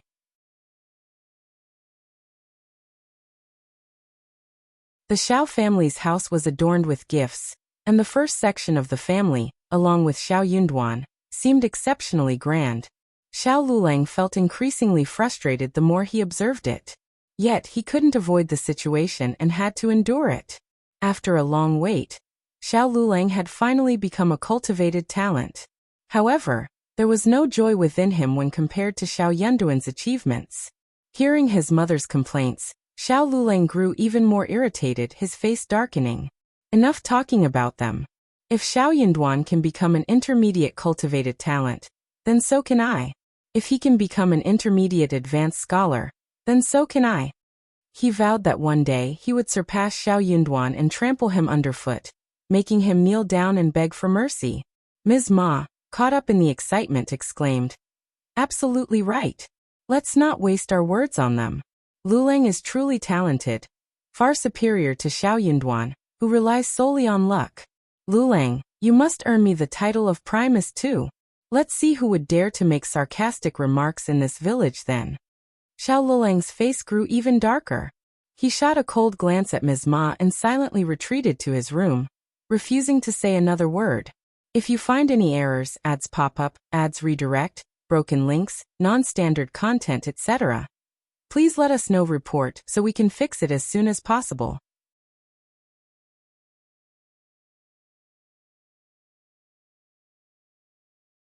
Chapter 1036, to Province. She was so stubbornly ignorant that he found it impossible to reason with her. Dealing with Xiao Yunduan was already frustrating enough, and now he had to deal with her as well. What did she think being the Primus meant? The Great Qin Empire had countless scholars. It wasn't something that could be easily achieved. Was she trying to console him or mock him? If she weren't his biological mother, he would almost suspect that she was intentionally making things difficult for him. Why was he always so unlucky? Xiao Yunduan seemed to always have the upper hand. The matter of Xiao Lulang becoming a cultivated talent passed by without much fanfare. Ms. Ma and third uncle had been suppressing their anger and swearing that being an intermediate cultivated talent wasn't anything impressive. When their own son became a cultivated talent, they would hold a grand celebration feast. They couldn't let the first section of the family steal all the limelight. Unexpectedly, Xiao Yunduan progressed so quickly that the other families, including the cultivated talent, provincial champion, and Primus, were still reeling from the shock when Xiao Yunduan had already reached the pinnacle of scholars. Xiao Lulang was completely overshadowed. If Xiao Lulang had become an intermediate cultivated talent 3 years ago, it would have been remarkable.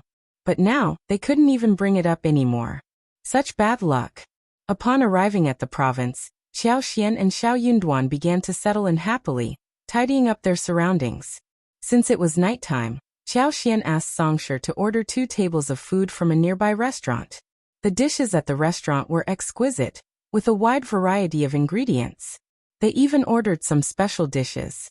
The 3-cup chicken, soyho flowers, meatballs, blood duck, steamed fish head, and more were all delicious.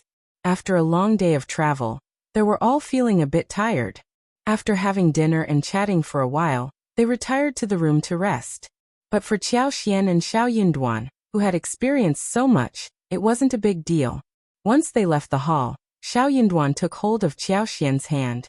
Xiao Xian turned to look at him, and they exchanged smiles. "Darling, are you feeling tired?" "Oh, not at all. Shall we take a leisurely walk back? Maybe even take a detour and explore the garden?" "Sounds lovely." The moonlight cascaded like water, casting a gentle silver glow on the flowers and trees. In the stillness of the night, everything seemed serene and tranquil. With her newlywed partner by her side, this serenity and quietness only amplified. Her heart inexplicably soared, as if she were immersed in a sea of honey. Unbeknownst to her, Xiao Yunduan shifted from holding Xiao Xian's hand to placing his hands on her shoulders, bringing them closer together. Their footsteps gradually slowed until they stopped before a gardenia plant. The flowers and plants in the garden had flourished under the nurturing power of Xiao Xian's wood element. Now, with another touch of her power, they appeared even more vibrant. The hydrangeas, hibiscus, crepe myrtles, gardenias, moonflowers, and beautiful bananas had never bloomed so magnificently. A cluster of jade green leaves adorned with snow-white flowers, each the size of an egg.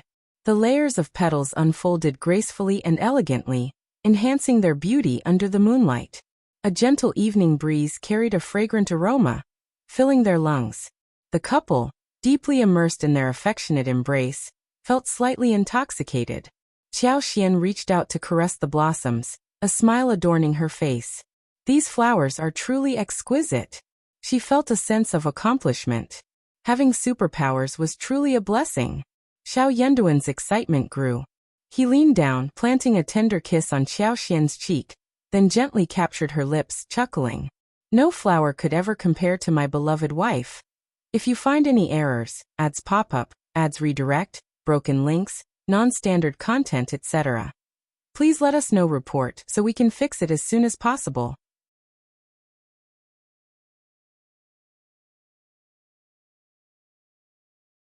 Chapter 1037. Slightly Guilty. Xiaoxian blushed, her cheeks turning a rosy hue. No flirting. The words made her heart flutter, leaving her in a state of disarray. Embarrassment washed over her, causing her legs to feel weak. Xiao Yinduan chuckled softly and sighed. We're already married. Why are you so shy? There's no one else here. That's not the point. Xiaoxian's face grew hotter as she grumbled inwardly. She had expected him to be more gentle and refined when they were in the presence of others, but it seemed that he remained the same when they were alone. Xiao Yinduan smiled again. I understand. You're not used to it yet. With time, you'll grow accustomed to it.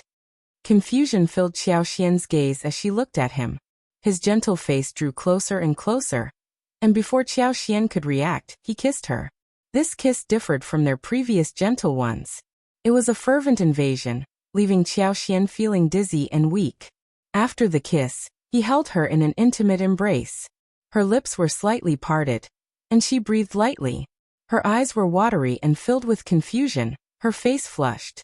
When she looked up and met his smiling eyes, Xiaoxian felt even more embarrassed. There was nowhere to hide, so she sought solace in Xiao Yenduan's arms, burying herself like an ostrich. Xiao Yinduan couldn't help but laugh. Why are you suddenly so enthusiastic? Xiaoxian huffed. Let's go back to the room. Staying any longer would only deepen her embarrassment. She didn't want to hear what else he might say.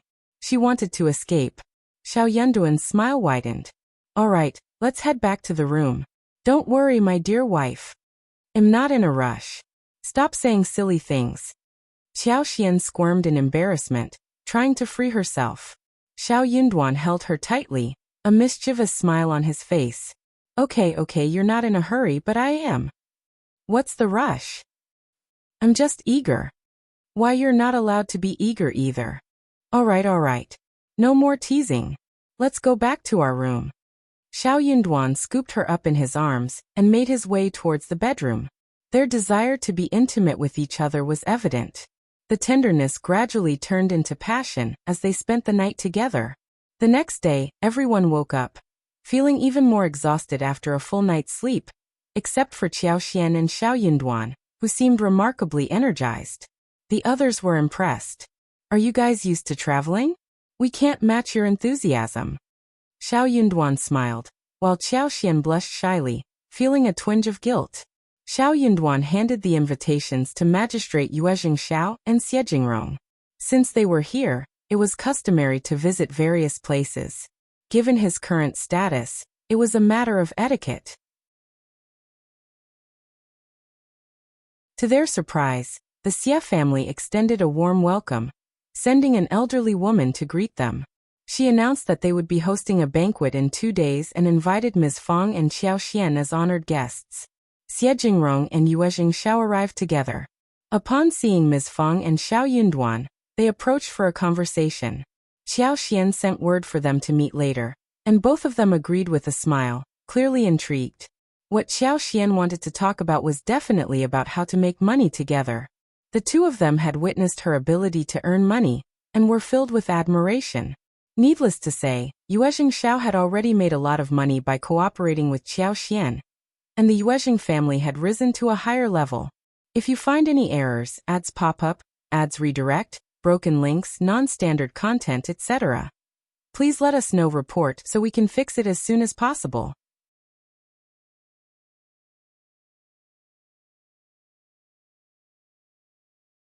Chapter 1038. Nervous. The second-in-command in the provincial business world had always been ambitious and filled with a competitive spirit. He had hoped to one day surpass the Yuezheng family and take over their position.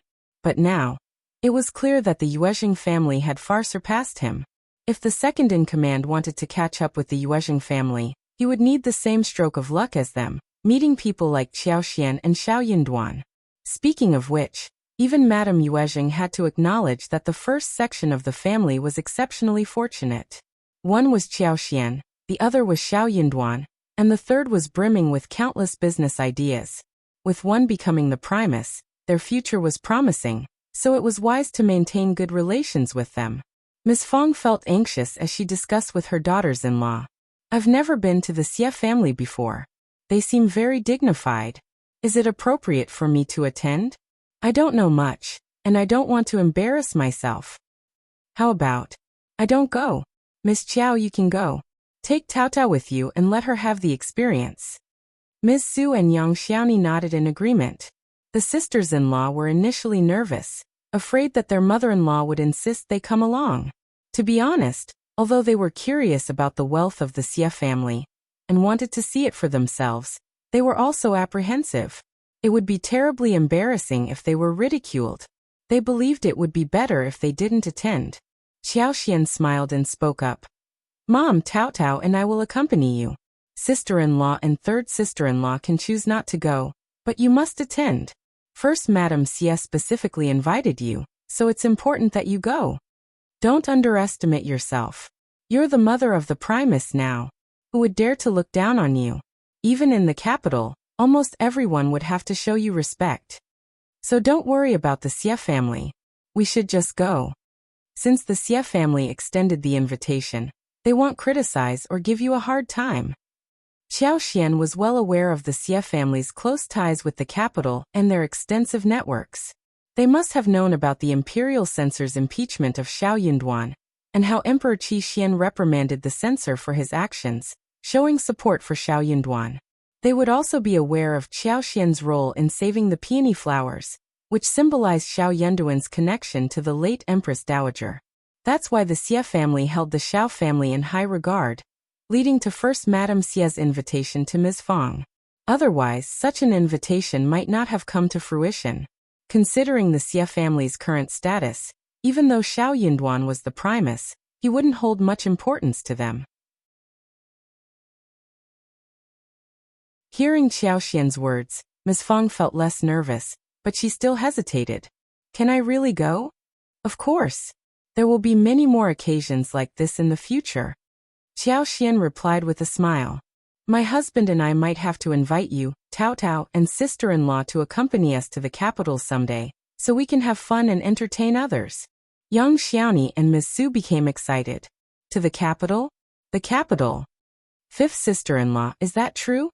Ms. Fong couldn't contain her joy upon hearing Xiaoxian's words. She smiled and said, The capital? That's the emperor's domain. I can't even dare to dream about it. You're still young. If you want to go and see, I'll support you. Xiaoxian smiled. It's hard to say. It might be possible in the future. If you find any errors, ads pop up, ads redirect, broken links, non-standard content, etc., please let us know. Report so we can fix it as soon as possible.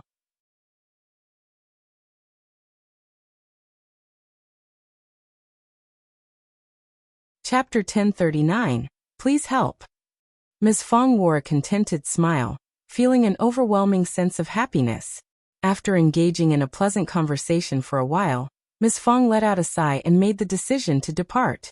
Considering the host's proactive invitation and the formal announcement they had made, it would be impolite for her to decline. Not attending would convey a sense of disrespect. Although she felt a bit anxious, she reassured herself that she would simply advise her daughter-in-law to speak and behave modestly. It would only require half a day of her time as a guest. On the other hand, Tao Tao felt quite delighted. She had visited the Yuezheng family on several occasions, spending time with Xiaoxian and the others, and had gained extensive knowledge about lipstick. Her confidence and cheerful demeanor were evident.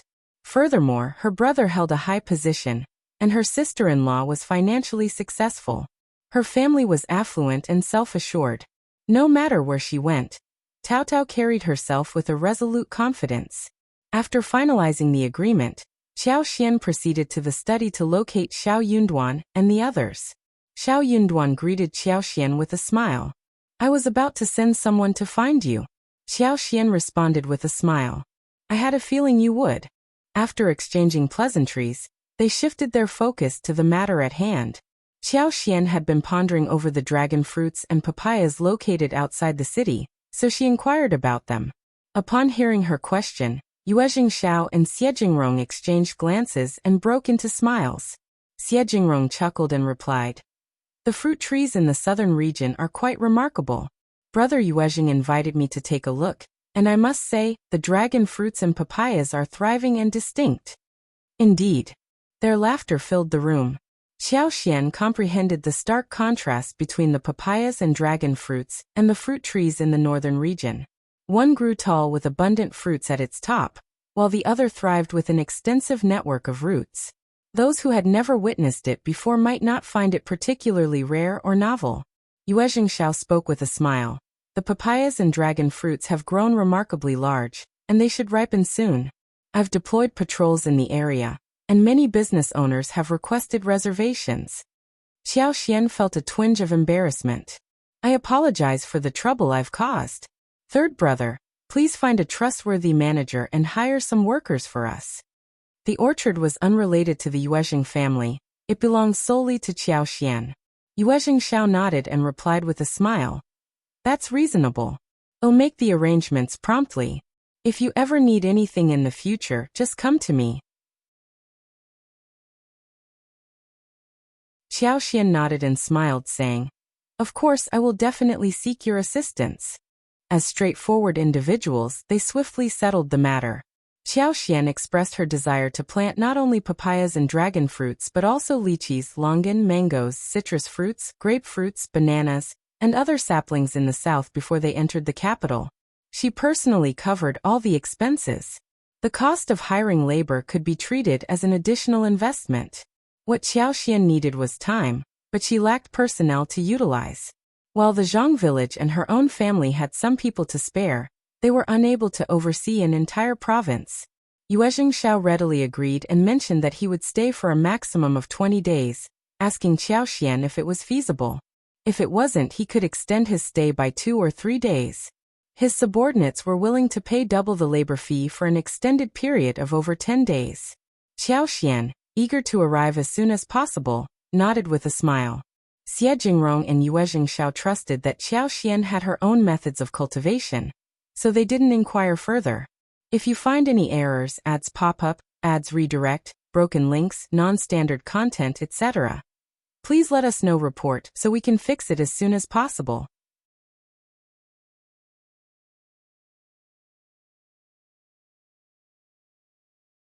Chapter 1040, Plan. This fell under the category of exclusive and confidential manuals, not to be easily shared. Both of them held a great interest in the local fruits that could be grown, particularly lychees, longan fruits, and the like. As long as they could be planted and casually savored, they were content. Xie Jingrong mentioned to Xiao Xian, "By the way, my servant obtained some seedlings recently. They say the fruits are both sour and sweet, and they're not available anywhere else. I wonder what they are. Would you like some tomorrow?" Xiao Xian's curiosity piqued and she happily nodded. "Of course, I want to taste all the fresh fruits I've never encountered before." Xie Jingrong nodded in agreement. Once the suburban fields were secured, Xiao Xian wouldn't need to worry about anything else. There was an ample supply of cassava powder and creeping figs. Yue Xiao and Xie Jingrong always managed to acquire various fresh fruits and milk. Nearly 10 dessert shops were flourishing and running smoothly. Yue Xiao initially believed it was just a small venture with limited earning potential, but he was in for a surprise at the end of the month. During the peak season, the monthly profits of the shops exceeded 50,000 liang. That meant they would earn at least 400,000 liang in a year.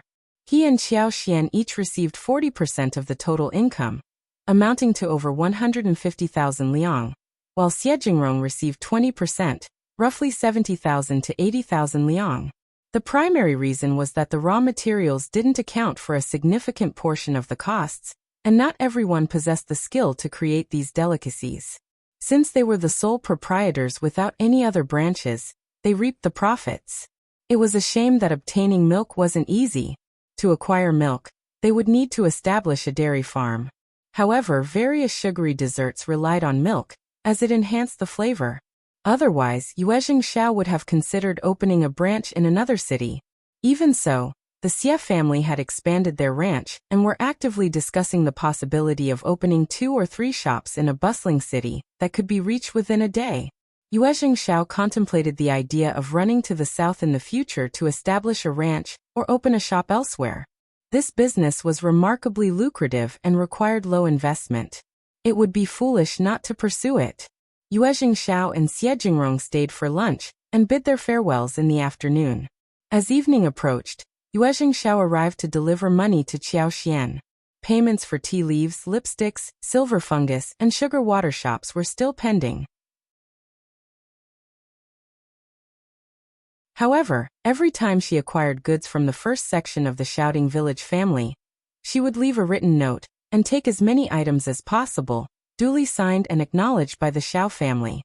The actual value of these goods remained unknown to the first section of the Xiao family. The amount of money involved was substantial, prompting Yuezheng to keep it a secret from the rest of the family. Coming from a merchant family, he had been involved with money from a young age. He had witnessed how wealth could influence people's intentions and desires. He understood the allure of riches better than most. A sum of 100 or even 1,000 liang might not be significant, but 10,000 liang would likely test one's limits. And what about 70,000 to 80,000 liang? Or even more than 100,000 liang?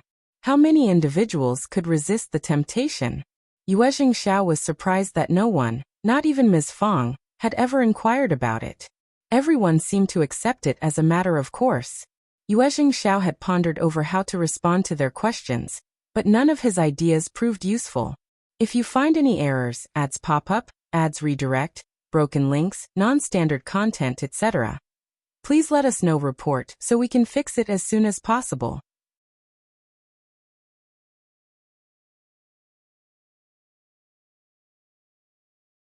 Chapter 1041 Wealth. Yuezheng held great admiration for the Xiao family. They truly deserved it. They were a good family, and their character was commendable. If it had been anyone else, how could they resist asking? Who in the world wouldn't be interested in silver? As Yuezheng Xiaoxian, and Xiao Yinduan went through the accounts, they discovered that Xiaoxian had amassed a total of 78,000 liang, not including the 10% of the tea bricks that the Yuezheng family would provide at the year's end, to be paid later. So Xiaoxian now possessed 340,000 liang. It was an immense fortune. There was a high probability that many impoverished duke mansions in the capital would not be as wealthy, let alone the ancestral mansion that had been passed down through generations. Xiaoxian's joy overflowed, and she beamed at Xiao Yinduan. "Darling, we're wealthy once again. Let's purchase more land when we arrive in the capital." Xiao Yinduan smiled and replied, "Certainly." Xiaoxian had essentially been the one earning the money. His family's assistance was limited, so he naturally wouldn't interfere. Yuezheng chimed in with a smile. "Buying land in the capital isn't easy. There are numerous noble families and prominent business clans. Since you're new here, it's best to keep a low profile and not draw attention to yourselves." He chuckled helplessly. "From my perspective, sister-in-law's ability to earn money is truly remarkable. She's truly outstanding." It hadn't been easy for the Yuezheng family to enter the business scene in the capital. They had attempted it but failed. Instead, they settled for the next best option, and invested a substantial sum of money in constructing a road. It took them at least 5 years to establish a solid foundation. Of course, the significant investment in the road and the hard work in the initial stages had been worthwhile. The returns were remarkably generous. Upon hearing Yuezheng's words, Xiaoxian regained her composure and responded, "Yes, this is the capital." Yuezheng glanced at Xiao Yinduan and playfully remarked, "It seems like we'll have to hold on to the money for now. When you become a high-ranking official, we can buy a shop and some farmland." Yue Xiao's eyes sparkled with excitement, and he nodded in agreement. Count me in. Xiao Yunduan smiled and replied, well, it seems I still have a long way to go. But don't worry, that day will come. The three of them shared a laughter. Xiaoxian spoke up, saying, actually, it doesn't matter if we can't achieve much in the capital. Let's not put unnecessary pressure on ourselves. Xiao Yunduan smiled warmly. My understanding wife. I just don't want you to be burdened with excessive pressure. It can be quite exhausting. Xiaoxian expressed her concern. Don't worry, I won't. Xiao Yunduan reassured her. Yue Xiao was speechless, feeling that it was time for him to take his leave. Tao Tao and the others had been compensated for their work, but Xiaoxian, being generous as always, rewarded them with bonuses whenever she received a substantial sum of money. This time was no exception. Everyone received 100 to 300 liang and received red envelopes, allowing them to have extra spending money in the province. Tao Tao and Ms. Feng received the largest shares. Eldest uncle was not given any money. Everything was entrusted to Ms. Feng. Xiao Xian's intention was to give the money to Ms. Feng under the guise of filial piety. If eldest uncle received the money, it would likely be taken advantage of by either the second or third section of the family. As long as it was a benefit, Xiao Xian had fulfilled her duty towards her elders. How they chose to handle it was no longer her concern.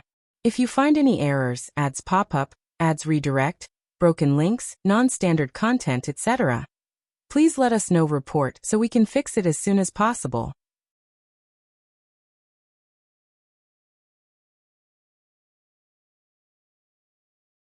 Chapter 1042. Getting Strawberries. However, there was a concern that eldest uncle might reveal the source of the money to the second and third sections of the family, which could lead to trouble.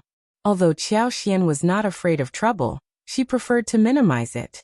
Currently, the second and third sections of the family, as well as other families in the village, knew that their family had earned a significant amount of money, but the exact amount remained a mystery. In the eyes of the villagers, it might be a few hundred liang, and the bolder ones would guess it to be over 1,000 taels. They did not dare to imagine the true extent of their wealth. If they knew that Xiao Xian had tens of thousands of liang in income, and already possessed hundreds of thousands of liang, it would surely astonish them. Ms. Feng was taken aback by the generous red packet from Xiao Xian and insisted, this is too much. Both you and Yunduan need the money, and we have already started paying them for their work, so the salary is not low either. Just give them 10 liang.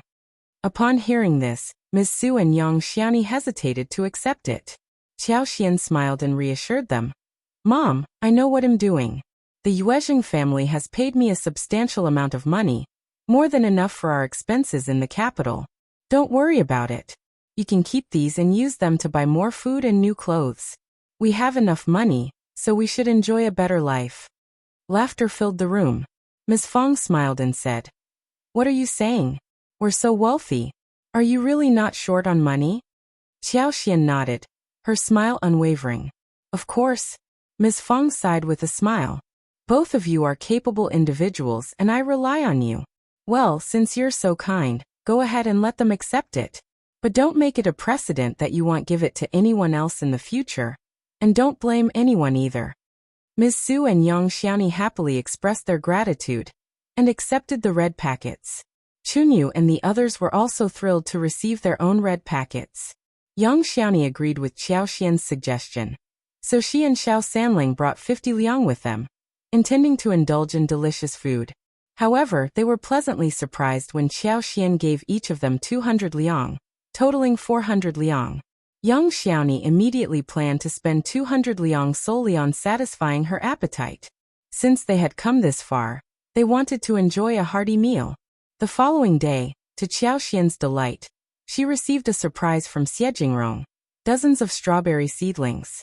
Although the strawberries were still small and inexperienced, with careful nurturing, they might not grow as large as the varieties found in the modern world. Nevertheless, Xiao Xian believed that her space power would expedite their growth and enhance their flavor. Eager to begin, she decided to plant half of the seedlings in her space. As for the remaining ones, she would find a couple of flower pots to temporarily house them, bringing them back home to transplant into the garden. Having spent a long time at home with Xiao Yunduan, Xiao Xian anticipated that with a few more superpowers, these seedlings would grow robustly. By the end of the year, some of them might be ready to cover half an acre of land. Though Tao Tao didn't know what they were, if fifth sister-in-law called them strawberries and saw their value, they must be something exceptional. Xiao Xian entrusted Tao Tao with the care of the seedlings. If you find any errors, ads pop up, ads redirect, broken links, non-standard content, etc., please let us know. Report so we can fix it as soon as possible.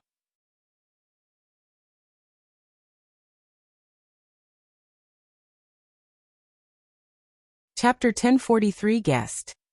Tao Tao happily agreed and asked with interest. Xiao Xian naturally didn't hold back any information. After consulting the spaces system, she understood the characteristics of strawberries and explained them to Tao Tao in detail. Tao Tao had grown more mature and serious compared to before, as she was now 16 years old. At the age of 16, it was time for her to think about finding a partner.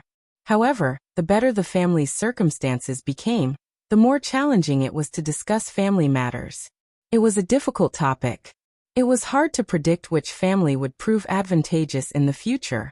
After Xiao Xian's explanation, Tao Tao requested assistance and left with the flower pot. These seeds were precious, and she had to take good care of them for fifth sister-in-law's sake. As per fifth sister-in-law's description, the strawberries were red, plump, soft, juicy, and sweet. They had a delightful hint of sourness amidst the sweetness. They were truly delicious. In the blink of an eye, it was time for the Xie family's visit. Ms. Fong felt extremely nervous and believed that none of the clothes she liked were suitable. In the end, Xiao Xian selected an indigo grape pattern dress for her, along with a neat bun and a silver hairpin. The finishing touch was an elegant longevity hairpin, exuding a sense of tidiness, dignity, and elegance. Ms. Fong breathed a sigh of relief and smiled, saying, "Miss Qiao, you are so much more refined than us country bumpkins." Everyone burst into laughter. In the morning, Tao Tao had been asked by Xiao Xian to help with her attire. She tied her hair into a bun, which suited a girl like her, making her appear lovely and intelligent. Her bun was adorned with a freshly bloomed pink rose. A jade hairpin embedded with pearls and rubies held it in place. Her eyebrows were delicately groomed, and she had a light layer of makeup that accentuated her youthful complexion, making her even more radiant and beautiful. Tao Tao wore a light pink cherry blossom embroidered dress, complemented by an ivory white pleated dress. She stood tall, resembling a delicate flower in full bloom. When Tao Tao arrived at Ms. Feng's house with Xiao Xian, Ms. Fong and Yang Xiaoni were taken aback and couldn't stop praising her. Tao Tao blushed and shyly lowered her head. However, a faint smile appeared at the corners of her lips, indicating her obvious happiness. After all, who wouldn't enjoy dressing up beautifully at her age? Once everything was prepared, Chunyu and Xiaoman departed for the Xie family's residence in a carriage. With them gone, Ms. Su and Yang Xiaoni found themselves with some free time. They persuaded eldest uncle to accompany them for a shopping trip. Xiao Yunduan had been invited as a guest at the local college, so he had already left. Today, First Madame Xie was hosting Ms. Feng, the mother-in-law, and her daughter-in-law. As she was unfamiliar with the customs of Ms. Feng's hometown, she didn't invite many guests, except for 5 close relatives and friends, along with their daughters. The Xie family was truly an aristocratic household, and their mansion was grand and well-maintained. The spacious halls and well-behaved servants made one feel a sense of apprehension, almost afraid to make any noise. If it weren't for Xiao Xian's presence and Ms. Feng's previous experience at the Yuezheng family, she would have been so nervous that she wouldn't know what to do. If you find any errors, ads pop up, ads redirect, broken links, non-standard content, etc., please let us know. Report so we can fix it as soon as possible.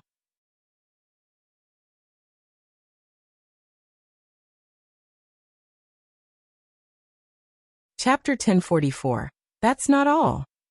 Tao Tao was also feeling a bit nervous, so she closely followed Xiao Xian. Recalling Xiao Xian's words, she refrained from looking around, despite her curiosity.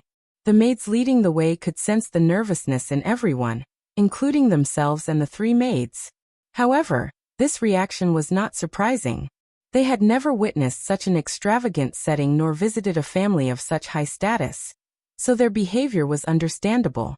As instructed by First Madam, they refrained from mocking or making fun of anyone. Upon arriving home, Ms. Fong let out a sigh and voiced her concerns to Xiaoxian. That mansion is truly impressive, and the servants are extremely well-mannered and courteous. Yet I can't shake the feeling that something is off. Maybe I'm overthinking it? Xiaoxian responded with a smile. You're mistaken, my dear. This is simply the norm in wealthy households. You'll grow accustomed to it as you encounter more of them. Ms. Fong chose to believe her words, finding solace in them. She smiled and said, That's reassuring. Perhaps I've been overanalyzing things. I'll adjust to it in due course. After all, families like the Xie family are few and far between. Xiaoxian felt relieved upon calming her down. However, that wasn't entirely the truth. The servants of the Xie family indeed held a sense of superiority. It was evident in their subconscious demeanor, conveying a message that said, You're unfamiliar with the customs and etiquette of the affluent, and we understand your lack of exposure. Though their politeness remained intact, it did create a slight unease. It was no wonder Ms. Fong sought Xiaoxian's opinion on this matter. Consequently, Ms. Fong found the overwhelming politeness of the Xie family's servants somewhat discomforting. She even regretted not finding an excuse for Xiaoxian to accompany Tao Tao instead, as she herself felt slightly unnerved. Upon meeting the first madam of the Xie family, she warmly greeted her daughter-in-law and niece-in-law and politely introduced the other ladies to Ms. Fong. Ms. Fong gradually found herself becoming more comfortable in her surroundings. First Madam Xie was aware that Ms. Fong was unfamiliar with the conversations and topics typically discussed among the elite families in the province. It was safest for Ms. Fong to observe the interactions and drama unfold. Before long, First Madam Xie extended an invitation for everyone to enjoy a show at the Opera House. Upon hearing this, Ms. Fong, who had been contemplating how to spend the entire day, felt a surge of happiness. It was a wonderful idea. She could simply sit back and watch the performance, saving herself the trouble of engaging in conversation. Even if there were discussions, they would likely revolve around specific scenes, making it an easy task. Xiaoxian couldn't help but admire the Xie family. They were undoubtedly a prominent family, skilled in managing social interactions. The only distinction lay in whether they were willing to employ their intelligence. As long as they were willing, there was nothing they couldn't handle. The young girls showed little interest in the show, so the young ladies from the Xie family kindly invited them to explore the garden. With a smile, First Madam Xie turned to Tao Tao and Xiaoxian saying, Let's go to the garden and have some fun. Don't get bored sitting here. She then entrusted the care of Tao Tao and Xiaoxian to the miss of the Xie family. Xiaoxian expressed gratitude with a smile and accompanied Tao Tao and the others. Chuanfen and Xiaomen followed suit. The ladies were well aware of how to entertain and engage with Ms. Fong, a carefully chosen guest of First Madam Xie. The approach with the young ladies, however, was different. If you find any errors, ads pop up, ads redirect, broken links, non-standard content, etc., please let us know. Report so we can fix it as soon as possible.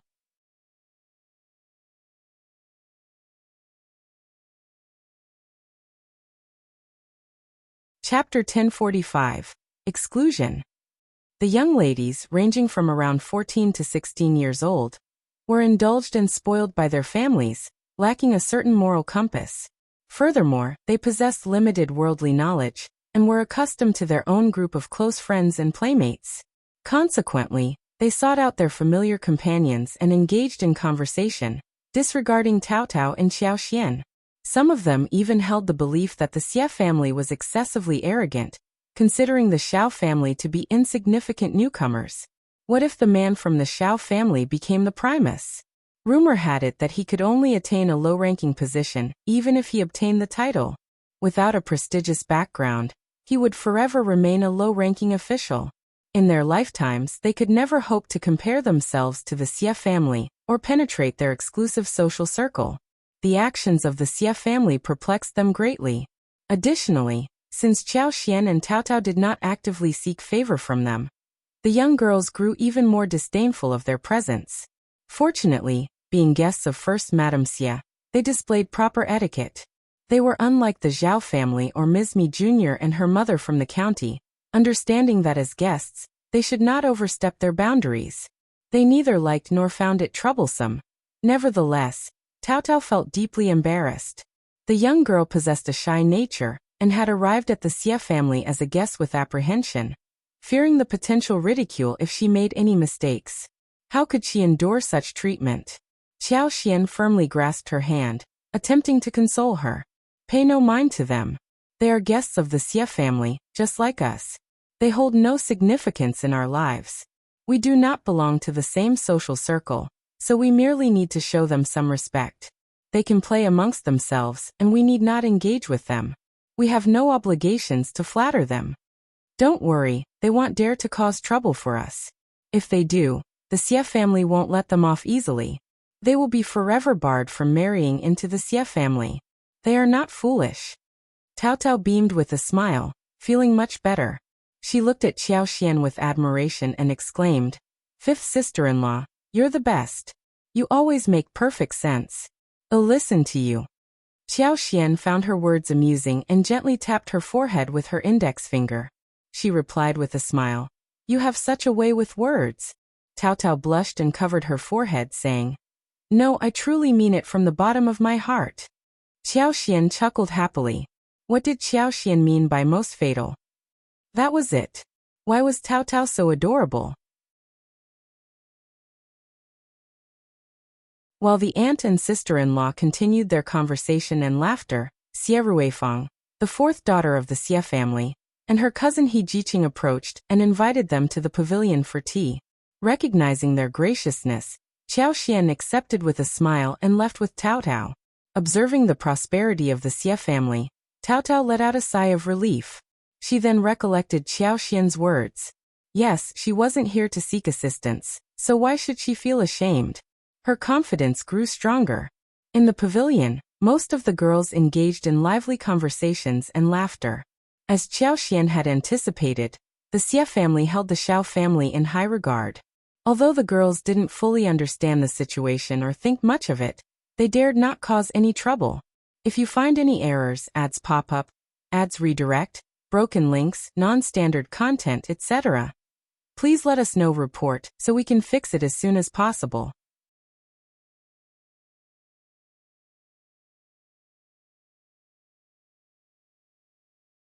Chapter 1046. Looking for someone. Some of the girls even smiled and greeted Xiao Xian and Cao Cao. Xiao Xian noticed that Cao Cao was doing well, and engaging in conversation with the miss of the Xie family and her two sisters. Cao Cao seemed a bit shy, but she was managing fine, which relieved Xiao Xian. However, when she glanced back later, Xiao Xian realized that Cao Cao was no longer in the pavilion. Xiaoman, who had been following Cao Cao, was also nowhere to be seen. Surprised, Xiao Xian inquired with a smile when she spotted the fourth daughter of the Xie family playing chess with someone else. Miss Xie was engrossed in her competitive chess match, and paid little attention to Xiao Xian. She threw a glance in Xiao Xian's direction while still focused on the chessboard and replied with a smile. Did they go to the garden? Sister Lin and the others mentioned wanting to play games on the lawn, so they might have gone together. Don't worry, our garden is safe, and there are servants everywhere. If they get lost, they can ask for help. The man playing chess with Miss Xie sneered and cast a disdainful look at Xiao Xian. Indeed, it would be impossible to lose someone in the Xie family. Internally frustrated, Xiao Xian remained composed and calmly responded, "She's not familiar with this place, so I hope she's okay." Then she left. The woman playing chess with fourth Miss Xie was taken aback. She sneered softly and commented, "What's so impressive about the Xiao family? They seem incapable and lack proper manners. Quite arrogant, I must say." Fourth Miss Xie smiled but didn't say anything. This guest had been invited by the senior members of the family, while she belonged to the junior branch. It wasn't her place to intervene, although she shared similar thoughts. Xiao Xian realized that every family was alike in some ways. Some connections were destined, while others were not. Cao Cao had never experienced such a family before. and it seemed that the Miss of the Xie family was unaware of it as well. Well, Cao Cao would find her own way. Just how vast was the Xie family's estate? Could it span over such a large radius? If Cao Cao truly wanted to find someone within the premises, she would be able to locate them. Xian activated her heightened senses and quickly located Cao Cao. She found her behind a vine-covered rockery, not far from the lake, which she hadn't noticed before due to the obstruction of a flowering tree and the rockery itself. As Xian approached, she realized that Xiaoman was nowhere to be seen, and even He Jiqing's maidservant was absent. With a sense of urgency, Xian hastened her steps. Observing the cousin of the Xie family, He Jiqing, she appeared gentle and mild on the surface, but her eyes betrayed a certain mischievousness. Xian had a hunch that this woman was not easy to get along with, and had ulterior motives. Xian couldn't bring herself to believe that He Jiqing genuinely wanted to befriend Cao Cao. It seemed more likely that she intended to exploit Cao Cao in some way. When Xian was about 10 meters away from Cao Cao, she witnessed He Jiqing extend her leg, preparing to trip Cao Cao. Startled, Xian exclaimed, "Miss He." He Jiqing was taken aback by the sudden interruption. Hastily retracting her attempt at a cheap shot, she stumbled and almost lost her balance. Cao Cao, completely oblivious to the danger, was overjoyed upon spotting Xian. She waved excitedly, her eyes sparkling. "Fifth sister-in-law, there are so many beautiful koi fish here." Xian smiled and approached calmly. "Really? Then let me have a look too. If you find any errors, ads pop up, ads redirect, broken links, non-standard content, etc., please let us know. Report so we can fix it as soon as possible."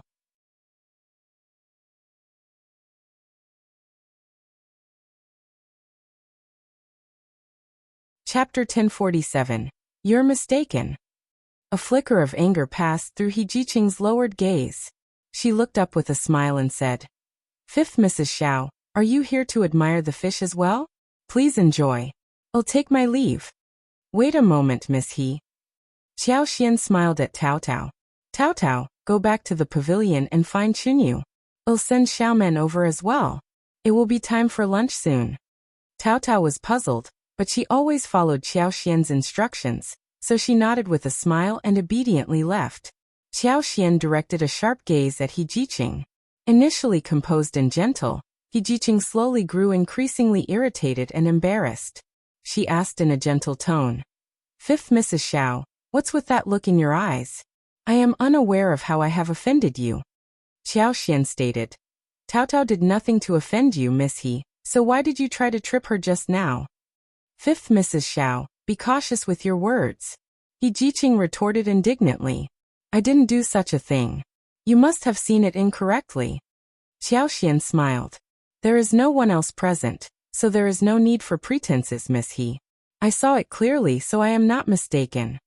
"Fifth Mrs. Xiao, you need evidence to support your claims.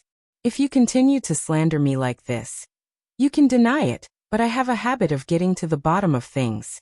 Since you refuse to speak the truth, I can only bring this matter to eldest young Master Xie's attention. I believe someone as astute as him can address my concerns." Xian discerned that He Jiqing was quite calculating, and so was Xie Jingrong. In other words, He Jiqing was skilled in manipulating the emotions of Madame Yuezheng, the other madams, and the ladies, but she would find it difficult to manipulate someone like Xie Jingrong. Xian was merely attempting to intimidate her. She mentioned Xie Jingrong because he was the person she was most familiar with in the mansion, and was known for his intelligence. She had no intention of blowing this minor incident out of proportion. However, for some reason, He Jiqing's expression changed upon hearing those words. Despite returning to her composed demeanor, Xian still observed He Jiqing closely. "You're accusing me falsely. Cousin isn't present, so why are you using him as a basis to criticize me?" Xian chuckled. "Oh, I understand him quite well, and he is remarkably intelligent. As I mentioned before, I can't afford to overlook any details. It doesn't sit well with me if I don't have a clear understanding of everything. I genuinely want to know what my sister-in-law has done to offend you. It would be easier to make amends if I know the reason. Wouldn't you agree?" "I haven't done anything of the sort." Ms.Yan not blind. He Jiqing unconsciously tightened her grip on the embroidered handkerchief in her hand, seething with anger. This was why she disliked engaging with individuals from smaller families who lacked proper etiquette. They were shameless and ignorant of their boundaries. Any other young miss or young madam would be left speechless in such a situation without any evidence.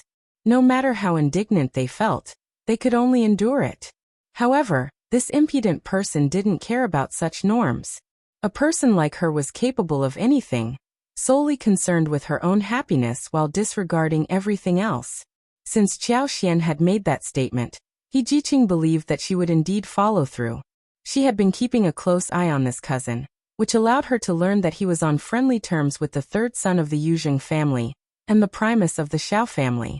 Moreover, he had visited the Xiao family multiple times, making him quite familiar with Xiaoxian. If you find any errors, ads pop up, ads redirect, broken links, non-standard content, etc., please let us know. Report so we can fix it as soon as possible.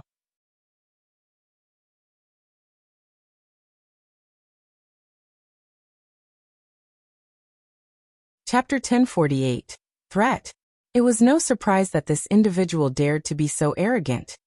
He Jiqing clenched her teeth and decided to reveal half of the truth. Since Xiaoxian wouldn't listen to her, she had no choice but to say something. She couldn't risk whether or not Xiaoxian would seek out her cousin. I didn't intend to harm her. I wanted to trip her up, but I had no intention of causing her harm. I would have jumped in to save her.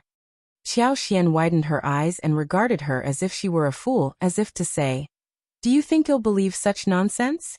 He Jiqing felt a twinge of embarrassment. Even if she were a bystander, she would find herself perplexed, let alone Xiaoxian. He Jiqing took a deep breath and had no choice but to continue explaining.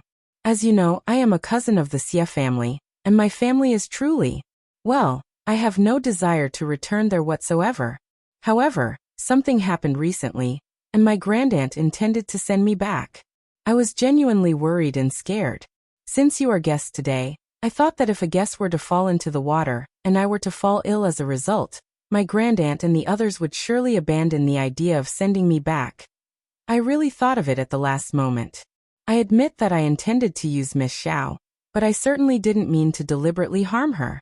Moreover, there are numerous servants present in the garden today. If I were to fall into the water and call for help, someone would arrive promptly. Nothing would happen. This is my fault. I shouldn't have attempted to exploit Miss Xiao for my personal concerns.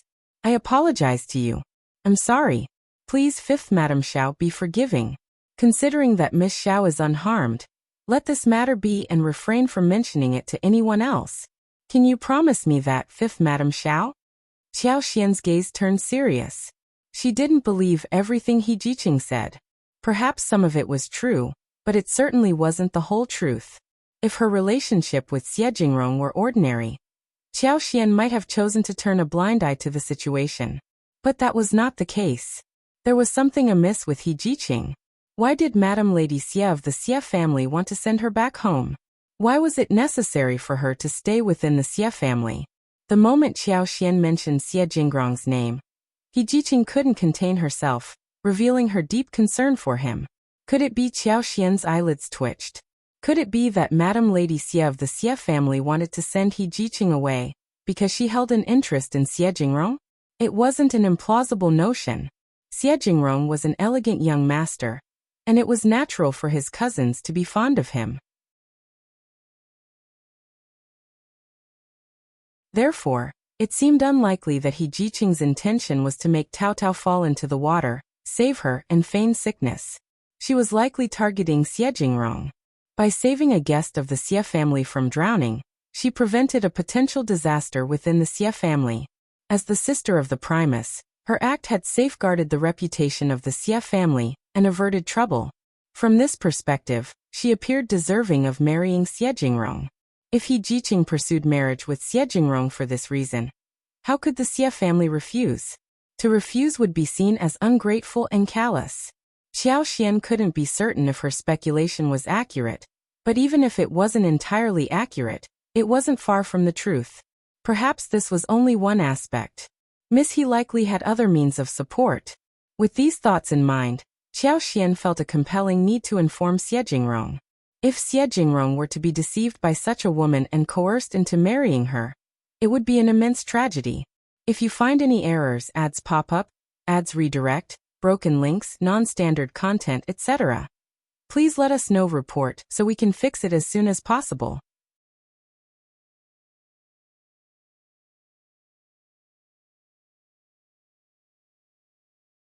Chapter 1049. Leaving the Xie family. Xiao Xian pondered for a moment before speaking to He Jiqing. Leave the Xie family within 3 days, and I'll pretend that today's incident never happened. I won't disclose anything to anyone. He Jiqing stared at Xiao Xian in disbelief, unable to contain her frustration any longer. Fifth Mrs. Xiao, you're being excessively nosy. Her grand-aunt was Madame Lady Xie, and as a proper cousin of the Xie family, she had no say when the family decided to send her away. But Xiao Xian was someone who had no personal stake in the matter. Xiao Xian replied, "Exactly. Miss He, consider it my intentional meddling." He Jiqing couldn't help but exclaim, "What does this have to do with you?" "Miss He, let's just say I have a habit of being nosy." He Jiqing fell silent, her gaze fixed on Xiao Xian.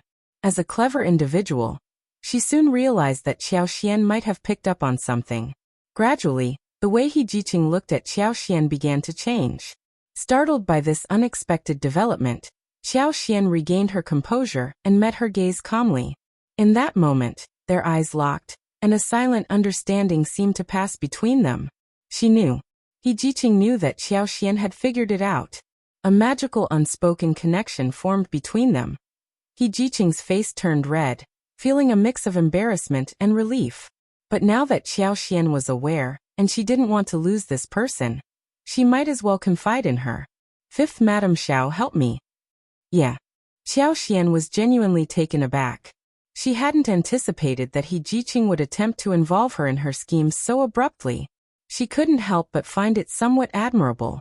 When the time came to go all out, this girl showed no hesitation. "As friends of eldest cousin, I can speak candidly to you. I genuinely care for eldest cousin. I may not possess the same background, talent, or looks as him, but I believe we are compatible. If Fifth Madame Xiao assists me, I will certainly reciprocate in the future and repay your kindness. Fifth Master Xiao has made remarkable progress in his career this year and has entered officialdom. He still has a bright future ahead. You have been to the capital before, so you must have witnessed it. The capital is filled with influential individuals, and there are countless low-ranking officials striving to climb the ranks. However, how many of them actually succeed? Without a strong background or connections, it becomes even more challenging to ascend to greater heights. If Fifth Madame Xiao lends me a helping hand today, you won't lose out." Xiao Xian found herself both amused and annoyed. Madame Qiao had acted this way in the past, as had the Qiao family, the Tian family, and even the cousins standing before her. They all made similar claims in front of her and Xiao Yinduan. They exuded confidence, their words growing more grandiose with each passing moment. It was as if Xiao Yinduan would never be able to achieve greatness on his own. Xiao Xian wasn't so narrow-minded as to believe that one had to rely solely on oneself without any allies or connections, but there was a saying that people on different paths could not work together. Since their paths diverged, there was nothing more to discuss. For instance, this cousin exemplified such a case. "Miss He, you needn't concern yourself with us. I will pretend that I never heard what you said today. Miss He, remember to leave the Xie family within 3 days. This is none of your business. Even if you don't help, you can't obstruct me like this." Xiao Xian responded calmly, "Because you are not worthy of Mr. Xie. If you find any errors, ads pop up, ads redirect, broken links, non-standard content, etc., please let us know. Report so we can fix it as soon as possible."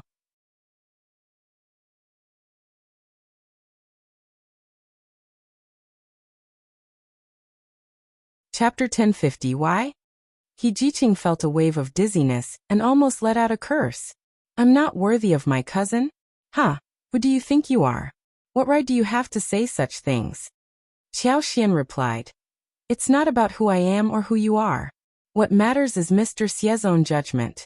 What do you think he would say about your actions today? He Jiqing seethed with anger and embarrassment. Which esteemed family is without blemish and can pass judgment on others? If Fifth Madam Xiao believes that, she's naive. What's wrong with me employing a little trick? I had no other choice. I admit I intended to use Miss Xiao, but I never intended to harm her. Xiaoxian was so infuriated that she burst into laughter. Miss He, you have exploited Tao Tao. A lady, who is a guest, ended up falling into the water, a highly embarrassing situation. What did you do to her? Moreover, Tao Tao is not adept at swimming, and you cannot guarantee that you could save her in time. What if she got injured as a result? Have you ever considered that? No, you haven't. You have used and sacrificed others for your own selfish interests, and you have the audacity to justify it. How shameless can you be? I don't know if esteemed families can maintain their purity, and you don't need to inform me about it.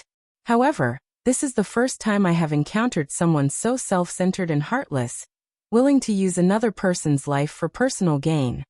How dare you claim that you are worthy of eldest young Master Xie? I think you should give up as soon as possible. Eldest young Master Xie is not someone bound by conventions. He doesn't have any affection for you. Even if you resort to tricks, unless you're confident that you can deceive him, he will never marry you. So, do you have the confidence to deceive him? Xiao Xian's blunt words shocked He Jiqing. A dull ache throbbed in her chest, leaving her too disheartened to utter a word in response. Xiao Xian's words had struck a chord. This is my affair. It has nothing to do with you. You are obstructing my path to be with eldest cousin. Could it be that you have feelings for him? I advise you to give up immediately.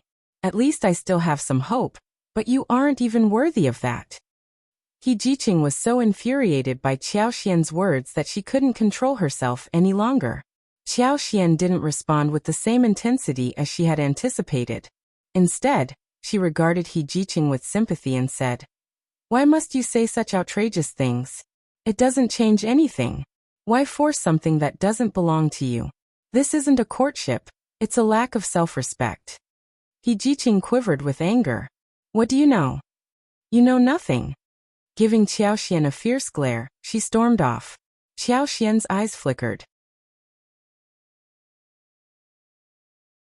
She couldn't be sure if He Jiqing had truly hurt her or not, but she had given her a deadline of 3 days. He Jiqing pretending to be deaf and mute wouldn't make a difference. If He Jiqing didn't leave the Xie family within 3 days, Xiao Xian would indeed inform Xie Jingrong. How could she not seek justice for Tao Tao, whom He Jiqing had tried to harm? Moreover, now that she was aware of He Jiqing's intentions, she couldn't simply stand by and watch her deceive Xie Jingrong. Xiao Xian turned around and headed back to find Tao Tao. Little did she know that after she and He Jiqing had departed, Xie Jingrong slowly emerged from behind the vine-covered rockery. His eyes flickered, his expression a mix of complexity.